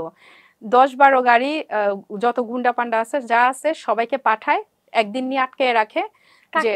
আমার হাজবেন্ডকে যে তোমাকে মেরে ফেলবো, মেয়েকে ছেড়ে মা বাবার কাছে যাও। বলছে এই মেয়েটা সবকিছু এই মেয়েটার কোনো দোষ নাই। তাকে আমি অফার করছি। এই পরিস্থিতি যাই আমি অফার করছি। যেহেতু আমি এই মেয়েটাকে ভালোবেসে ফেলছি আর আমার ভালোবাসাটা আমার সঠিক ভালোবাসা বা আমি ফিল করি যাকে আমি ভালোবাসবো তাকে সত্যিকার অর্থে যে আমার বউ হবে সে আমার রিয়েল সবকিছু। সো সেই ক্ষেত্রে সে আমাকে ভরসা করে আমার হাতে হাত রাখছে, তার লাইফে অনেক কষ্ট পার করছে। আমি চাই না তার কাছে ফেক কোনো মানুষ হিসেবে আমি দুনিয়া থেকে চলে যাই। আপনার যদি মারতে হয় তাকে সহ নিয়ে আসেন, একসাথে মেরে ফেলেন। পরে তার কথাতে ইমপ্রেস হয়ে উনিও ওনাকে ছেড়ে দেয়। ছেড়ে দেওয়ার পরে এবার বাসায় আসে ৪টায় আর আমি কান্না করতে করতে শেষ। তারপর হচ্ছে ওনার ফ্যামিলিকে তো আমি এর মধ্যে ফোন দিই যে রবিনকে তো ধরে নিয়ে গেছে, আমি তো ওর কাছে তো কোনো ফোন নাই, আমি কিভাবে, উনি তো হায় হুতাশ কিছুই না। আমি এতটুকু আমি এটাই বুঝি না এটা ওনারাই পাঠাইছে। আচ্ছা, তারপর? তারপর শুরু হয় টোনাটুনির সংসার। এবার সবাই জানে আমরা এখানেই আছি। এবার তো উনি সব জায়গায় কোচিং করা টরা ছেড়ে দিল। পরীক্ষা টরীক্ষা আসে। ওই পরীক্ষাগুলো দিতে হইলেও নাকি কয়েকটার লাগে। হ্যাঁ, কি হ্যাঁ। যেন ভর্তি ফি লাগে। ভর্তি ফি লাগে। তো ওই সময় তো সরি, রেজিস্ট্রেশন ফি লাগে। ফি লাগে। তখন ওইটাও তো ছিল না। যে ২-৩টাতে ওর আম্মু দিছিল ওইগুলোতে যে দিছে তাও ৮৫ মার্ক এরকম ভালো মানে মার্ক পায়। হ্যাঁ। তো পরে দিয়ে উনি আর চিন্তা করলো যে না এখন সে যদি চট্টগ্রামে যায়, এখন চট্টগ্রামে গেলেও তো সে যাবে ৪ বছর, আমাকে কই রেখে যাবে। তো সে চিন্তা করলো যে ওকে ফাইন, আমি করব না, আমি ওর কাছেই থাকি, আমি পরীক্ষা দিব না, আমার মার্কস দিয়ে আমি ভিক্টোরিয়াতে ভর্তি হয়ে যাব। তারপরেও সে ১ বছর গ্যাপ দিয়ে ভিক্টোরিয়াতে ভর্তি হয়, কারণ সে এটাই চিন্তা করছে আমি এত ভালো স্টুডেন্ট হয়েও এত হয়েও আমি কি ভিক্টোরিয়াতে পড়বো, আমি তো মানে তারপরেও তার স্বপ্নগুলো আমার মাধ্যমে পূরণ করছে। আমার তখন পড়াশোনা জানা ছিলাম না। আমাকে বিয়ে করার পরে তার মধ্যে হচ্ছে এই পার্লারটা যখন আমি শুরু করার পরে আলহামদুলিল্লাহ আমার ফার্স্ট ইনকাম ছিল ৮,০০০ টাকা।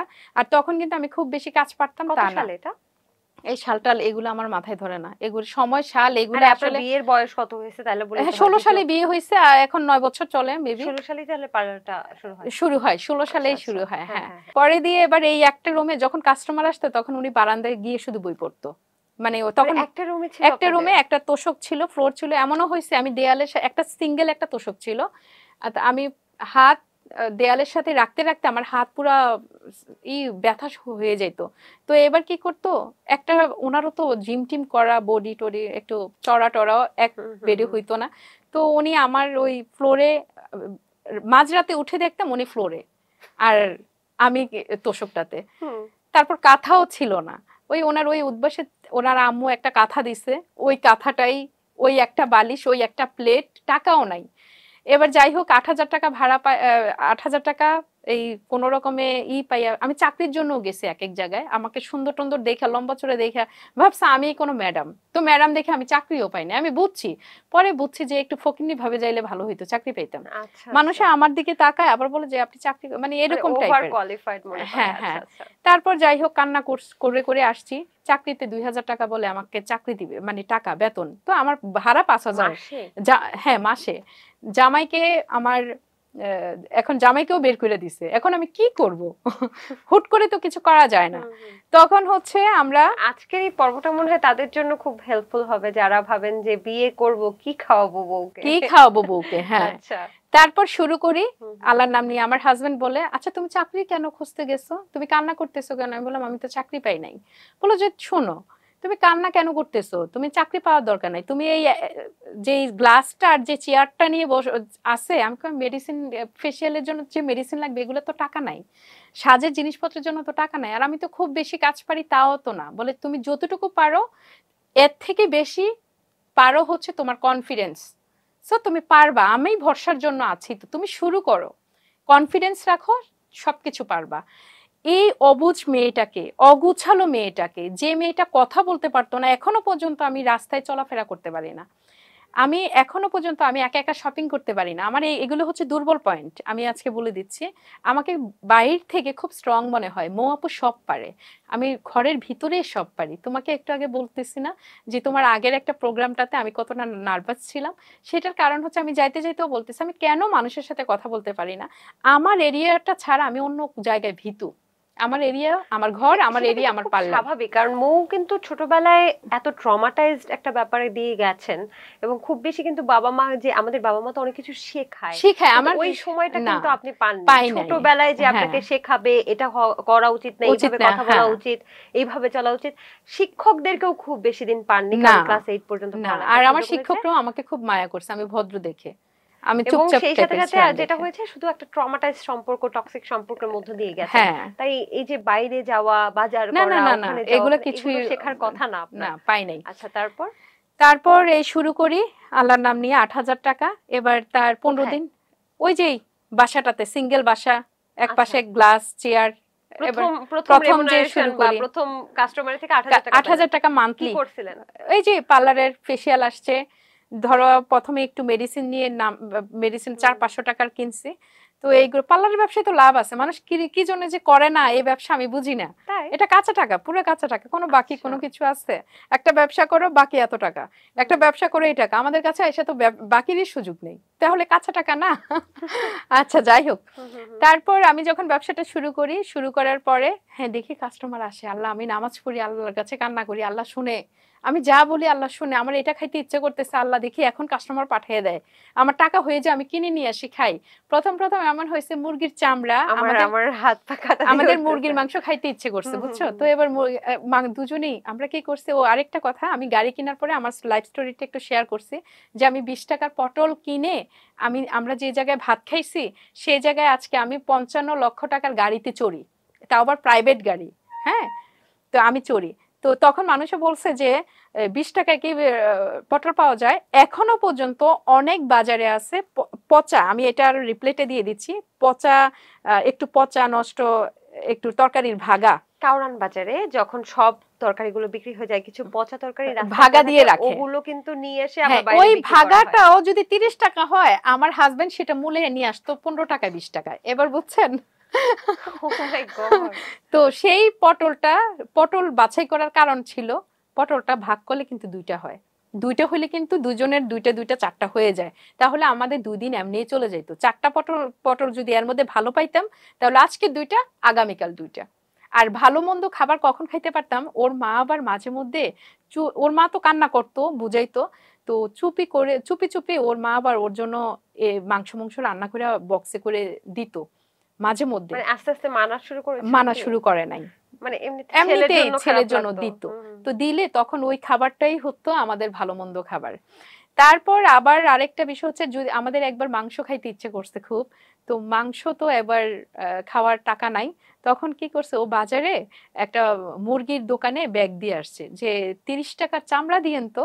এবার 30 টাকা চামড়া সে দিছে, দেওয়ার পর আমরা দুজনে মিলে এই চামড়াগুলো, মুরগির ব্রয়লার চামড়া ব্রয়লার মুরগির চামড়া বাছার পরে আলু দিয়ে আলু কিউব করে কেটে এগুলো দিয়ে রেসিপি তৈরি করছি। মানে আমরা বিষয়টাকে এনজয় করছি, এমন না যে ওই 2 মুঠ ভাত খাইছি আমাদের ক্ষুধা ছিল। সত্যি কথা এখন আমরা দুজনে আলোচনা করি, তোমার কি ক্ষুধা ছিল ওই সময়? বলো যে না, আরো তো তৃপ্তি করে ভাত খাইতাম। ও মায়ের খুব আদরের ছেলে, ওর ফ্যামিলির সবচেয়ে আদরের ছেলে হচ্ছে ও। ও মাছের আমার শাশুড়ি এখনো পর্যন্ত ওকে মেবি খাওয়াই দেয়, মনে হয় এখন একটু কম দেয়। ও মাছের কাটা বেছে খাওয়ার মতো ছেলে ছিল না। এবং কি মাছ যে খায় এটারও ওর একটু ব্যাপার স্যাপার ছিল, এই মাছ খাবে ওই মাছ খাবে না, বা মাছই খাওয়া জানতো না। বাট এখন ও সব তরকারি নেবে, একটা ডিম ভাজা। কিন্তু এখনো আমার সব রান্না পছন্দ করে। এখন পাঙ্গাস মাছ দিলেও বলে যে এত সুস্বাদু মাছ হয়, মানে রান্না করে দিলে এরকম করে আর কি খায়। তো তখন আমরা বলি, তখন কি ক্ষুধা ছিল রবিন? বলে যে না, আমারও তো ক্ষুধা ছিল না, কিন্তু অল্পতে কত বরকত ছিল। সেই সময়টা মনে হতো না যে অভাব? না না, কোনোভাবে না। আর সে খুব মানে খুবই সুন্দর একটা মানুষ, এত সুন্দর একটা মানুষ। মানে ওই যে বলে না যে মানুষ আসলে নজর লাগে, এই নজর লাগা যেহেতু সত্য, সেক্ষেত্রে কিছু জিনিস আসলে উপস্থাপন করা থেকে বিরত থাকাই ভালো। আমার হাজবেন্ডের মধ্যে যে কোয়ালিটি গুলো আছে আমি পছন্দ করতাম। আমি রান্না করলে সে খুশি হবে, আমি রান্না করে খাওয়াবো, সে প্রশংসা করবে, আবার খাবে, তৃপ্তি সহকারে খাবে। ওনার ভিতরে এই গুণ আছে। আমি পছন্দ করতাম যে ওনাকে নিয়ে রিক্সায় বের হয়ে আমরা ঘুরবো। উনি সেম ক্যাটাগরি আমার মেন্টালি। আমি যা যা পছন্দ করতাম, ওই যে আল্লাহর কাছে নামাজ পড়ে যে আমি বলতাম 8টা বছর বা 6টা বছর 7টা বছর যে আমি কান্না করছিলাম, আল্লাহ তোমার চোখে কিভাবে মানাইছে, আমার তো এটা পছন্দ ছিল না, আমার তো এইটা পছন্দ ছিল। আমি যা যা আল্লাহর কাছে উপস্থাপন করছিলাম, যেই যেই জিনিসগুলো আমার পছন্দ ছিল, ওর মধ্যে সবগুলো জিনিস আছে। আমি তো মনে করি ওই আমি চিন্তা করছি যে দুই সংসারেই না টাকা ছিল না, কিন্তু এক সংসারে মনে হয় টক্সিসিটি বেশি ছিল, আর এক সংসারে ভালোবাসা দিয়ে টাকার অভাবটা পূরণ হয়ে গেল। হ্যাঁ, আশ্চর্য না? আশ্চর্য এটাই। সেটা তোমার যদি এক্সাম্পল দিতে যাই তাহলে বলবো কিছু মানুষ ভালো লাগা, দেখো ভালো লাগা একটা, ভালোবাসা একটা, তোমাকে আমারও ভালো লাগতে পারে, তার মানে যে মানে আরো একটু সহজ করে বলি, ভালো লাগা আসলে মনে থাকে। ভালো কথা, ভালো লাগা আসলে মনে রাখার ব্যাপার, ভালো লাগাটা মনে রাখার ব্যাপার। আর ভালোবাসা তো সেটা যেটা ছেড়ে যাওয়ার সময় কষ্ট হয়। ওনাকে ওই সংসার বলো, সেটা আমার মনে আছে, যে আমার একটা অতীত ছিল, সেটা আমার জাস্ট মনে রাখা। আর বর্তমান যে আমার সংসারটা, সেটা আমার ভালোবাসা। সেটাকে ছাড়তে গিয়ে যাওয়ার কথা চিন্তা করলেও আমার চোখ দিয়ে পানি চলে আসবে, আমার বুক ফেটে যাবে। এটা হচ্ছে আমার কাছে মনে হয় ভালোবাসা। মাই গড, আমি একটু জানতে চাচ্ছি ওই সময় ঘুরতে যাওয়া বা এই যে না ছোট না, ছোট কখনো আমি আমার লাইফে যত জায়গায় ঘুরতেছি, যেই জায়গাগুলো ঘুরতেছি, যে খাবারগুলো আমি খাচ্ছি, আমি সবকিছু আমার হাজবেন্ড আমাকে ঘুরাচ্ছে খাওয়াচ্ছে। আমার বাপের বাড়ির ফ্যামিলি থেকেও আমরা কখনো ভাত মাছ ছাড়া অন্য কিছু খাবার, এই যে গ্রামে তো গ্রামে যেমন হচ্ছে অনেক কিছুই, যেমন চাইনিজ রেস্টুরেন্ট, এগুলো তো আমাদের কাছে অ্যাভেলেবেল ছিল না। না বুঝলাম, কিন্তু ওই যে টাকা পয়সা যখন একেবারেই ছিল না, আর ভাইয়া তো মনে হয় তখন ওনার কোনো জব ছিল না, ভার্সিটিতে যাতায়াত করতো, তখন তো টাকা পয়সাও লাগতো, রিক্সা ভাড়া, হ্যাঁ, তারপর ধরেন দুজন মিলে একটু বিকেলে ঘুরতে যাওয়া বা কোথাও একটু টাকা জমে একটু কক্সবাজার ঘুরতে যাওয়া। হানিমুন কি আসলে করা হয়েছিল কিনা, বা এই ঘুরতে যাওয়ার এই মনের খোরাক গুলো কিভাবে মেটাতেন? মানে বর্তমান হাজবেন্ডের সাথে সেটা, হ্যাঁ ওই সময়টাতে হচ্ছে আমাদের 8,000 টাকা থেকে যখন শুরু হয়, তারপর আমরা একটা কনফিডেন্স পাই, 8,000 টাকা পেয়ে এত খুশি। এবার আমার হাজবেন্ড বলতেছে, তুমি বললাম না মো, তুমি পারবা, তুমি এই করা। যখন উনি আমাকে ফার্স্ট কনফিডেন্স দিছে, তারপর এবার মানে আমার সবকিছুতেই ওই তারপর হচ্ছে ডাবল, যেমন 8,000 16,000, তারপর 3 মাসের মাথায় আমি একটা 15,000 টাকা ভাড়ায় একটা বাসা নেই। মানে ক্লায়েন্টের ফিরে তাকাইতে হয় নাই। সেই সময়টাতে আমি 15,000 টাকার একটা বাসা নেই। বাসা নেওয়ার পরে আমি পার্লারটা আরো একটু বড় করি, আর একটু বড় করার পরে তার কিছুদিন পরে আমি আরেকটা ব্রাঞ্চ খুলি। এতটা জনপ্রিয় ওই সময় আমি হয়ে গেছি, তখন অনলাইন প্ল্যাটফর্ম ছিল না, এই বিন্দিয়া সাজঘর। স্বপ্নের মতো। হ্যাঁ, আমার লাইফটা এখন যেটা, এটা স্বপ্নের মতোই আমার। তারপর হচ্ছে কিছুদিন পরে আমি আরো একটা ব্রাঞ্চ খুলি, সেই ব্রাঞ্চ তখন বিন্দিয়া সাজঘর 2। তারপর হচ্ছে ভাইয়া কিছু করতেন না তখন? ও হ্যাঁ, এর মধ্যে আমার এই পার্লারটার ছিল একটা স্কুলের সামনে। তো ওই স্কুলের কিছু আমি আবার ওই মহিলা কিছু আসে না, আসার পরে প্রথমে আমি কিছু টিউশন ঠিক করে দিই ওনাকে। হ্যাঁ ওনার সময়টা পাস করতে। হ্যাঁ তখন উনিও বলল যে মৌ দেখো তো আমার দুই একটা টিউশনি করতে পারো কিনা। আর তখন ওই যে আমার মামি ছিল, আমার মামাতো ভাইরা এরকম রাস্তায় হাঁটতো, এরকম মানে ওই ঘুরতো ফিরতো, তখন আমার ওই মামাতো ভাইদেরকে বলতো এই আসো, ও এখনো তোমাকে যে তোমার সাথে পরিচয় হলে আগে বলবে তোমার পড়াশোনা কি, তোমার ফ্যামিলি ব্যাকগ্রাউন্ডের, তাদের পড়াশোনা কি, ওদের ফ্যামিলিটাই এরকম মানে পড়াশোনার প্রতি একটা প্রতি আকাঙ্ক্ষা। সবকিছু। তো আচ্ছা সেই সময় ওদেরকে পড়ানোর পরে আমার হাজবেন্ডের যখন ওই স্কুলটাতে ওই ম্যাম যখন আমার আহ, দুই তিনটা টিউশনি থেকে আরো টিউশনি পারে, ওনার একটা নাম হইতে থাকে যে এই ওনার পড়ানো অনেক ভালো। আচ্ছা তারপর হচ্ছে ওনার যে স্কুলটা ছিল ওই স্কুলের অনেক স্টুডেন্টরাও ওনার কাছে পড়তো। এবার আমি 4 রুমের বাসা, 1 রুম আমি কোচিং সেন্টার দেই, উনি আর আমি পরামর্শ করে। 1 room coaching centre, 3 room parlour, 1 রুমে আমরা থাকি। তারপর ওনার প্রাইভেটটাও উনি পড়ায়। তো ওই ম্যাম আসলো, বললো যে তোমার এখানে পড়ায় কে? বললো যে আমার হাজব্যান্ড। মানে ওই ও আবার স্যার কথাটা পছন্দ করতো না, তো ওকে ভাইয়া বলতে বলতো যে রবিন ভাইয়া। তো বললো এই রবিন নাম শুনছি তো, এটা কি তোমার হাজব্যান্ড? ওই স্কুলের যে হেড উনি। তো বললো যে তোমার আর আমাকে খুব পছন্দ করতো আমার সততা দেখে, যেমন হচ্ছে বলতো যে আমি এত জায়গায় ফেসিয়াল করছি কিন্তু তুমি এত ভালো মেডিসিন দিয়ে এত কম টাকা রাখো, আর তোমার ভিতরে কথার ভিতরে একটা সততা আছে। সো আমার এই জন্য উনি আমাকে পছন্দ করতো আর আমার এখানে উনি আসতো। তো আসার পর একদিন মানে আমি ওনাকে বললাম যে আমার হাজব্যান্ড আপনার এখানে একটা জবের জন্য অ্যাপ্লাই করতে চাচ্ছে, এখন আপনি যদি এইটাতে একটু হেল্প করতেন ভালো হতো। বললো যে সমস্যা নাই, পাঠিয়ে দিও। তারপর ওইখানে একটা ভাইবা হয়, অনেক কিছু ফর্মালিটি থাকে, থাকার পরে উনি টিকে যায়। তো টিকে যাওয়ার পরে ওই স্কুলটাতে উনি জব শুরু হয়ে যায়, তার পাশাপাশি উনি পড়াশোনা করায়। তখন আমাদের বড় মেয়ে হয় মৌরিন।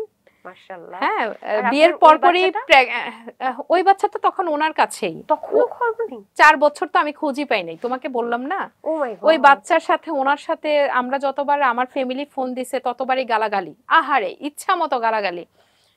আমাদের ফ্যামিলি ভালো না, আমরা মানে ওই আমার মা বাবার সেপারেশন, ইচ্ছা মানে যত নেগেটিভ ভাবে গালাগালি করা যায় উনি এটা সবকিছুই জানে, আর আর খুবই আপনি হিংস্র আইনের ছিল। আশ্রয় নেননি আইনের আশ্রয়ে কেন? বাচ্চা ফেরত পাওয়ার জন্য? না তখন তো আমি অন্য একটা জায়গায় এখন আমি ইনভলভ, আমি তো এখন সংসারটা এখন আমি তো তারপর তো আমি সংসারেই ঢুকে গেলাম, আচ্ছা আচ্ছা, তাই মানে না? তারপর হয় না যে আমার বেবিটাকে ফেরত পাওয়ার জন্য এরকম? না তখন আমার ফ্যামিলিও এরকম ছিল না, আমি কোথায় এনে রাখবো, আমার নিজেরই ও তো আচ্ছা, চলাফেরাতে টাকা ওই সময় পয়সার। সমস্যা। আর আরেকটা জায়গায় যেহেতু আমি আসছি, আমি তো সেই সুখ বিসর্জন দিয়ে আসছি, যেহেতু আমি ডিভোর্স পরবর্তীতে পরিস্থিতির কারণেই আমি বাধ্য হয়েছি নিতে, কিন্তু বর্তমান নিয়ে তো আমার তখন চিন্তা করতে হবে, তাই না? আর আমি এতটুকু আমি বিশ্বাস করছি, যদি আমি পেটে নিয়ে থাকি, আমি একদিন না একদিন নারীর টানে হলো আমি আমার সন্তানকে পাবোই, আর আমার সন্তানও আমার কাছে একদিন না একদিন ঠিকই আসবে যদি আল্লাহ বাঁচিয়ে রাখে। আচ্ছা, তারপরে মৌরিন হলো? তারপর মরিন হলো। তারপর উনি যখন জানছে আমি পড়াশোনা করি নাই, আমাকে দিয়ে আমায় হচ্ছে এসএসসি দিলাম 2020-এ। কি হ্যাঁ এসএসসি আবার দিলাম। পড়ালেখা হ্যাঁ শুরু আবার করলেন? 9-এ ভর্তি করাই দিল। তারপরে এর মধ্যে স্ট্রাগলও করতেছি, এর মধ্যে পড়াশোনাও চলতেছে, উনি নিজে আমাকে পড়াচ্ছে। ওই যে স্যার স্টুডেন্ট, এই স্যার স্টুডেন্ট প্রথম ভাইরাল, ওই স্যার স্টুডেন্ট ভাবেই আমাদেরকে সবাই চেনে। এমনি তো যে উনি আপনি আপনার প্রফেশনে স্যারকে হচ্ছে, বিয়ে করেছেন। হ্যাঁ কিন্তু স্যার হয়েছে পরে, আজকে আপনাদেরকে বলে দিলাম, স্যার ছিল উনি পরে। তারপর ওনার চাকরিটাও হয়ে যায়, উনি ওনার মতো করে চাকরি করে, উনি ওনার মতো করে স্টুডেন্ট কোচিং টোচিং করে, আমি আমার মতো করে পার্লারটা চলতে লাগলো। এবার পার্লার চলাকালীন হচ্ছে, এবার যখন 2টা ব্রাঞ্চ খুলে ফেলি, এখন এলাকার ভিতরে অনেক মানুষে জানে আমাদের কিছুই ছিল না, আমরা এখন আলাদিনের চেরাগ পেয়ে গেছেন। সবকিছু দিক থেকে উপরেই উঠতেছি। 2টা ব্রাঞ্চ, এত পরিমাণ কাস্টমার, তখন সবার চোখে লেগে গেল। তখন এলাকার কিছু ছেলে ফেলে চলে আসতো, ক্লায়েন্টদের বিরক্ত করতো, নিচে নামলে গেট আটকে দিত, উপরে গেলে গেট আটকে দিত, নামলে কটু কথা বলতো, আর জায়া জায়া চাঁদা চাইতো। তখন আমি আবার বিরক্ত হয়ে যাই যে আমি পার্লার করব না, আমি অতিষ্ঠ হয়ে গেছি, আমার এই ধরনের পেন আর নিতে পারতেছি না। আর তখন আসলে টাকা দেই, চাঁদা দেই, যখন প্রতিবাদ করতে যাই তখনই মানে অনেক কথার ভাগিদার হইতে হয়। তারপর একটা সময় ওনার ফ্যামিলির সাথে, ওনার ফ্যামিলি কিন্তু তার মধ্যে 14 গোষ্ঠী সব বুঝাইতে লাগলো এই মেয়েকে ছাড়ো, সংসার টিকবে না, সংসার টিকবে না, যতভাবে ব্রেন ওয়াশ করা যায় একটা ছেলের। উনি আমাকে বিয়ে করার পরে, মানুষ জানাজানি হওয়ার পরে, দূর সম্পর্কের একজনেও ফোন দিয়ে বলে তোমারে বুঝাই আমি তোমার অমুক খালু, তুমি মেয়েটাকে ছেড়ে দাও, মেয়েটার বয়স বেশি, মেয়েটার হ্যান্ড বেশি। ওই সময় ওই এতদিন ওই তাদের তো ভাড়াটিয়া আমরা ছিলাম, ওই সময় তারা প্রশংসা করতো এরকম একটা ছেলের এত সুন্দর একটা মেয়ে কেমনে বিয়ে কেমনে পাইলো, বা মা বাপ গুলো কেমনে বিয়ে দিল, এত একটা এরকম একটা মানে মেয়েকে এই জায়গার ভিতরে মানে কেমনে কি হইলো। সাথে হ্যাঁ তখন কিন্তু ওনাকে বিয়ে করার পরে তখন আমি হয়ে যাই 50 বছরের বুড়ি। ওনাকে বিয়ে করার পরে আমি হয়ে যাই জঘন্যতম মানে কুৎসিত একটা চেহারার মেয়ে। এক একজন যেভাবে, আমি হয়ে যাই অসৎ চরিত্রের, ওনাকে বিয়ে করার পরে আমি হয়ে যাই অসৎ চরিত্রের একজন মানুষ।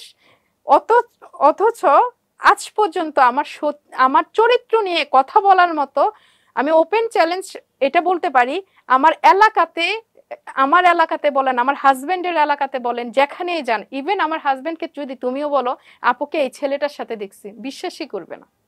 বাহ, চমৎকার। মানে একটা জার্নির ভেতর দিয়ে গেলাম, একটু যদি বলতেন মৌ, তারপরে পরিবার কি এখন মেনেছে ভাইয়া? তারপর তো ইচ্ছা মতো বুঝাইলো, উনি শুধু একটাই কথা, ওকে বিয়ে করছে এটা শেষ আমি দেখে ছাড়বো। আমি রাগ করে অনেকবার বলছি, তুমি, আমার মাথার চুলগুলো খুব পাগলের মতো ছিল, মানে বিয়ের কিছুদিন পরেই পাগলের মতো বলতে এরকম যে চুল কালার টালার করে পুরা চুল রাফ হয়ে ড্যামেজ হয়ে অন্যরকম একটু ছিল, দেখতেও বাজে লাগছিল। আর আমি খুব মোটা ছিলাম, অনেক মোটা ছিলাম, ওই সময় 72 কেজি আমি ছিলাম। তো ওই সময়টাতে একটু গাল মুখ ফোলা ছিল, তো সেই সময়টাতে অনেক চুলগুলা এই ছিল। উনি কি করছে, বলছে চুলগুলা নাপিত আনছে, বলছে মো তুমি চুলগুলা কেটে ফেলো, তাহলে নতুন করে চুল উঠবে, আর এখন তো আমার ফ্যামিলি তোমাকে মানবেও না, সো এখন চুলগুলা ফ্যামিলি মানতে মানতে বা বিষয়টা ক্লিয়ার হইতে হইতে তোমার চুলগুলা বড় হয়ে যাবে। তখন আমার নাপিত দিয়ে আমার যখন চুলগুলা কেটে ফেলার পরে আমাকে তো খুব বৃষ্টি লাগতেছে। এবার আমি বলছি তুমি আমার লাইফ নষ্ট করার জন্য আমার চুলগুলো কেটে দিছো। এবার আমার আম্মুকে ফোন দিছি, দেখেন আমারে প্রতিবন্ধী বানিয়ে দিছে। এবার আমার খালা চলে আসছে, আমার আম্মু চলে আসছে, আসার পরে এই ফার্স্ট টাইম ওর সম্পর্কে আমি কমপ্লেন দিই আমার ফ্যামিলিকে। তারপর বলতেছে হ্যাঁ আমার ও বুঝবে, এটা বুঝে না, তুমি বিয়ে করছো বড় বড় কথা বইলা, আর এখন তুমি ওর মাথার চুলগুলা নাইরা কইরা এখন ওরে ছাইরা দিবা, এই জন্য তুমি এই বুদ্ধি করছো, এখন আমি আমার মেয়েকে নিয়ে যাব, তোমার নামে মামলা দিব। এবার ও বলতেছে, এই ফার্স্ট টাইম ও বলতেছে আপনি কিসের মামলা দিবেন, দেন ওকে নিবেন, মানে এখান থেকে ও কালো হোক মোটা হোক, এখনো বলে স্টিল না, এই কথাগুলো এখনো আসে। ও যদি মানে 50 বছরও হয়, ওকে আমি বিয়ে করছি, বিয়ে করাবো, ও চাইলেও তো ওকে আমি ছাড়বো না। বাহ, চমৎকার। আচ্ছা মৌ, এখন কি অবস্থা তার পরিবারের? আমার শাশুড়ির সাথে আমার হাই হ্যালো হয়, কথাবার্তা হয়। আমার শ্বশুর বাড়িতে তারপর মা তো, আর ওনার খুব আদরের সন্তান ছিল, তো সেই ক্ষেত্রে একবার গিয়েছিলাম। তো যাওয়ার পরে যাই হোক, আবার বিষয়টা আসলে আমার ভাসুর মানতে পারে নাই। তো আমি যাওয়ার পরে উনি বলেছে যে এই মেয়ে যদি থাকে আমি আমার বউ নিয়ে চলে যাব। তারপর আমি তখন বললাম রবিন দেখো, আমি তো এখানে আসছি 2 দিনের জন্য বা 1 দিনের জন্য, আমি তো চলে যাব আমাদের বাসায়, আমি তো 1 দিনের জন্য জাস্ট তোমার আম্মু বলছে বা বিষয়টা ক্লিয়ার হওয়ার জন্য আসছি। এখন আমি আছি দেখে ওনার বউ নিয়ে চলে যাবে, আফটার অল ওনারাই তো দেখতে হবে ওনার বাবা মাকে। এখানে অশান্তি করার দরকার নাই, সময়ের সাথে সাথে সবকিছুই ঠিক হয়ে যাবে, চলো আমরা বাসায় চলে যাই। তারপর আমি বাসায় চলে আসি, কিন্তু আমার শাশুড়ি আমার সাথে কথা বলে ইভেন কিছুদিন আগে, এই ফার্স্ট টাইম আমার ননাস, হ্যাঁ ওনার হাজবেন্ড হচ্ছে বিসিএস ক্যাডার, তো উনি চাঁদপুর কলেজের আছে আর কি, ওনাদের কোয়ালিটিটা খুব ভালো। তারপরেও এই ফার্স্ট টাইম ওনার বাসায় আমাকে ইনভাইট করলো, স্পেশালি অফিসিয়ালি আমাদেরকে ইনভাইট করলো। ইনভাইট করার পরে বিষয়টা হইলো আর কি ওনার দিক থেকে, হ্যাঁ চমৎকার, ঠিকঠাক হলো। আর আপনার পরিবারও তো মেনে নিয়েছে? হ্যাঁ আমার পরিবার তো একদম ফুললি, এমন জামাই তো হয় না। এই মুহূর্তে মৌসুমী, আপনি যদি আমাকে বলেন যে সেই শূন্য আমি এখন কোটিপতি, শূন্য আপনি এখন কোটিপতি? হ্যাঁ অবশ্যই। আমার এখন যে এই শোটাতে আসছি, আমি আমার নিজের পার্সোনাল একটা গাড়ি করে আসছি। কি গাড়ি? করোলা ক্রস। আচ্ছা, কেমন প্রাইস এটা? এটা হচ্ছে 55 লাখ টোটাল পড়েছে আর কি। নিজেদের ইনকাম ফুল ক্যাশ। হ্যাঁ। এখন কি অবস্থা? এখন আমি একটা 6 তলা বাড়ি করতেছি। কংগ্রেচুলেশনস, মাশাআল্লাহ। Thank you. আর যদিও প্রপার্টিটা ওনাদের, আমার শ্বশুর বাড়ি থেকে এটা আমাদেরকে দিয়েছে, যদিও এই জায়গাটাও আমরা নিজেরা সিলেক্ট করছি। এর থেকেও অনেক দামি জায়গা, রাস্তার পাশে ওনার যে বাড়ি আছে, বর্তমান বাড়ি, শ্বশুর বাড়িতেই ওনারা এটাও বলেছে আমি শ্বশুর বাড়িতে যেন বাড়িটা করি, বাট আমার পছন্দের জন্য এই শ্বশুর বাড়ি থেকে একটু দূরে আরো একটা জায়গা আছে, ওই জায়গাটা আমি সিলেক্ট করছি। এটার দাম, জায়গাটা কিনেছেন? এই জায়গাটা কিনি নেই, ওনারাই দিয়েছে। ওনাদের কথা হচ্ছে তুমি বাড়িতে বাড়ি করো, বাট আরো জায়গা আছে, আমি ওইখান থেকে একটা সিলেক্ট করছি। ওটার দাম কেমন হতে পারে? ওইটার দাম 2 কোটি প্লাস হবে রাস্তা সহ। আর বাড়ি করছেন যে কি পরিমাণ খরচ হচ্ছে এখন? বাড়ি করতে আমার 6 তলা ফাউন্ডেশন দিয়ে বাড়ি আমার, সেই ক্ষেত্রে সবকিছু মিলে তো আমাদেরকে হিসাব দিয়েছে 2.5 কোটি প্লাস। 2.5 কোটি প্লাস। মাশাআল্লাহ, মাশাআল্লাহ। আল্লাহ তাআলা আপনাদেরকে অনেক দিয়েছে, আলহামদুলিল্লাহ। এবং আমার মনে হয় যে তাহলে এখন যদি বলি যে মৌসুমী আপনার মাসিক টাকা ইনকাম, মানে এটা কি আপনার ইনকাম থেকে নাকি দুজনের প্রচেষ্টার ইনকাম? আমার বিজনেসের অর্ধেক আমি হ্যান্ডেল করি আর অর্ধেক করে আমার হাজবেন্ড। সেটা শুরু থেকে, যেমন উনি যখন টিউশনি করতো তখনও আমার পার্লারের সাইনবোর্ড স্টুডেন্টদের নিয়ে নিয়ে বাড়িতে বাড়িতে যে লিফলেট হাতে বিলে আসতো, আর জায়গায় জায়গায় সাইনবোর্ড, এমনও হয়েছে সাইনবোর্ড লাগাইতে যে ড্রেনেও পড়ে গেছে। হ্যাঁ, এমনও হয়েছে। সেই ফার্স্টের জার্নিটা তো আমার হাজবেন্ডের সাপোর্টটা সে শুরু থেকে ছিল। ইভেন উনি ইউটিউবে উনি দেখাইতো, মৌ একটা মেডিসিন আনছে, এটা ইংলিশটা পড়ে পড়ে, আমি পড়াশোনায় খুব দুর্বল, আর বিশেষ করে ইংলিশে তো আমি আরো আগে দুর্বল। তো যদিও আমার সাবজেক্ট হচ্ছে বাংলা, এখন আমি অনার্সে পড়তেছি। কোন ইউনিভার্সিটি? এটাও ভিক্টোরিয়াতে, ওনারটাতেই। তো সেই ক্ষেত্রে উনি এখন তো আর সাইনবোর্ড লাগাইতে হয় না, এখন হচ্ছে আমার মানে পরিচিতির কারণে সময়টা নতুন পার্লারের মেডিসিন গুলো ইংলিশে পড়ে পড়ে ওনাকে বুঝাইতো আর কি। চমৎকার। হ্যাঁ, আর মাসিক এখন আপনাদের দুজনের মাসিক ইনকাম কেমন?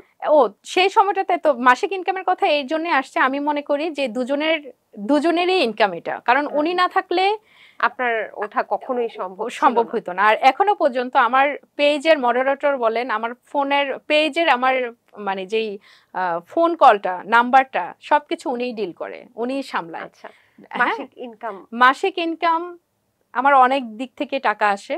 তারপরেও যদি বলি শুধু অনলি পার্লার থেকে মাসিক ইনকাম, অন্য কি দিক থেকে আসে?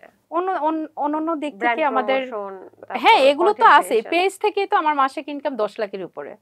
আমার পেজ থেকে আমার মাসিক ইনকাম, আমার প্রমোশন বলেন, যদিও আমি প্রমোশন খুব কম করি, আমি ভেবে চিনতে বুঝে শুনে আমি প্রমোশন করি, কারণ আমাকে যারা ফলো করে সবাই সাধারণ মানুষ, তো আমি চাই না যে তাদের টাকা নষ্ট হোক।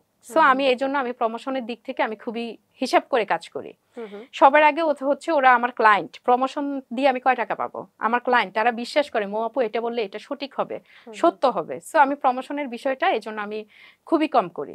আর মাসিক ইনকাম আমার পার্লার থেকে সব মিলিয়ে অনেক হয়ে যায়, এটা হইলে তো আবার সমস্যা। যদি বলেন না, মানে আমরা জানতে চাই যে সেই মৌ আসলে টার্নিং পয়েন্টটা কি অবস্থা এখন। আমার এমনও হয় 2 দিনে আমার 3 লাখের উপর ইনকাম আছে। আর যদি হয়, এটা বলো সর্বনিম্ন সর্বোচ্চ দিনেরটা হচ্ছে 2 লাখ আমার পার্লার, আর সর্বনিম্ন হচ্ছে 1 লাখ। মানে হবে না আজকে 1 লাখ টাকার আসবে এটা পার্লার থেকে। তো ওইভাবেও যদি হলে মাসে যদি সর্বোচ্চ ইনকাম ধরতে চাই তাহলে প্রায় 3 দুগুণ 6 কত 60 লাখ, 60 লাখের মতো এরকম আসে। You deserve. হ্যাঁ, কিন্তু ফেসবুকেরটা সেটা আবার একটু কমও আসে। ফেসবুকেরটা এমনও হয় যে 5 লাখ 6 লাখ, আবার প্রমোশন সবকিছু মিলে আবার 10 লাখও হয়, কিন্তু দৈনিক না মাসে। হ্যাঁ, কিন্তু আমার পার্লার থেকে বললেন যে মাসে 60 লাখ টাকা আসে সর্বোচ্চ। পার্লার থেকে আমার দৈনিক আসে সর্বনিম্ন হচ্ছে 1 লাখ 80, 1 লাখ এরকম এভারেজ। যদি আমরা 2 লাখ ধরি তাহলে সর্বোচ্চ ইনকাম হতে পারে মাসে 60 লাখ।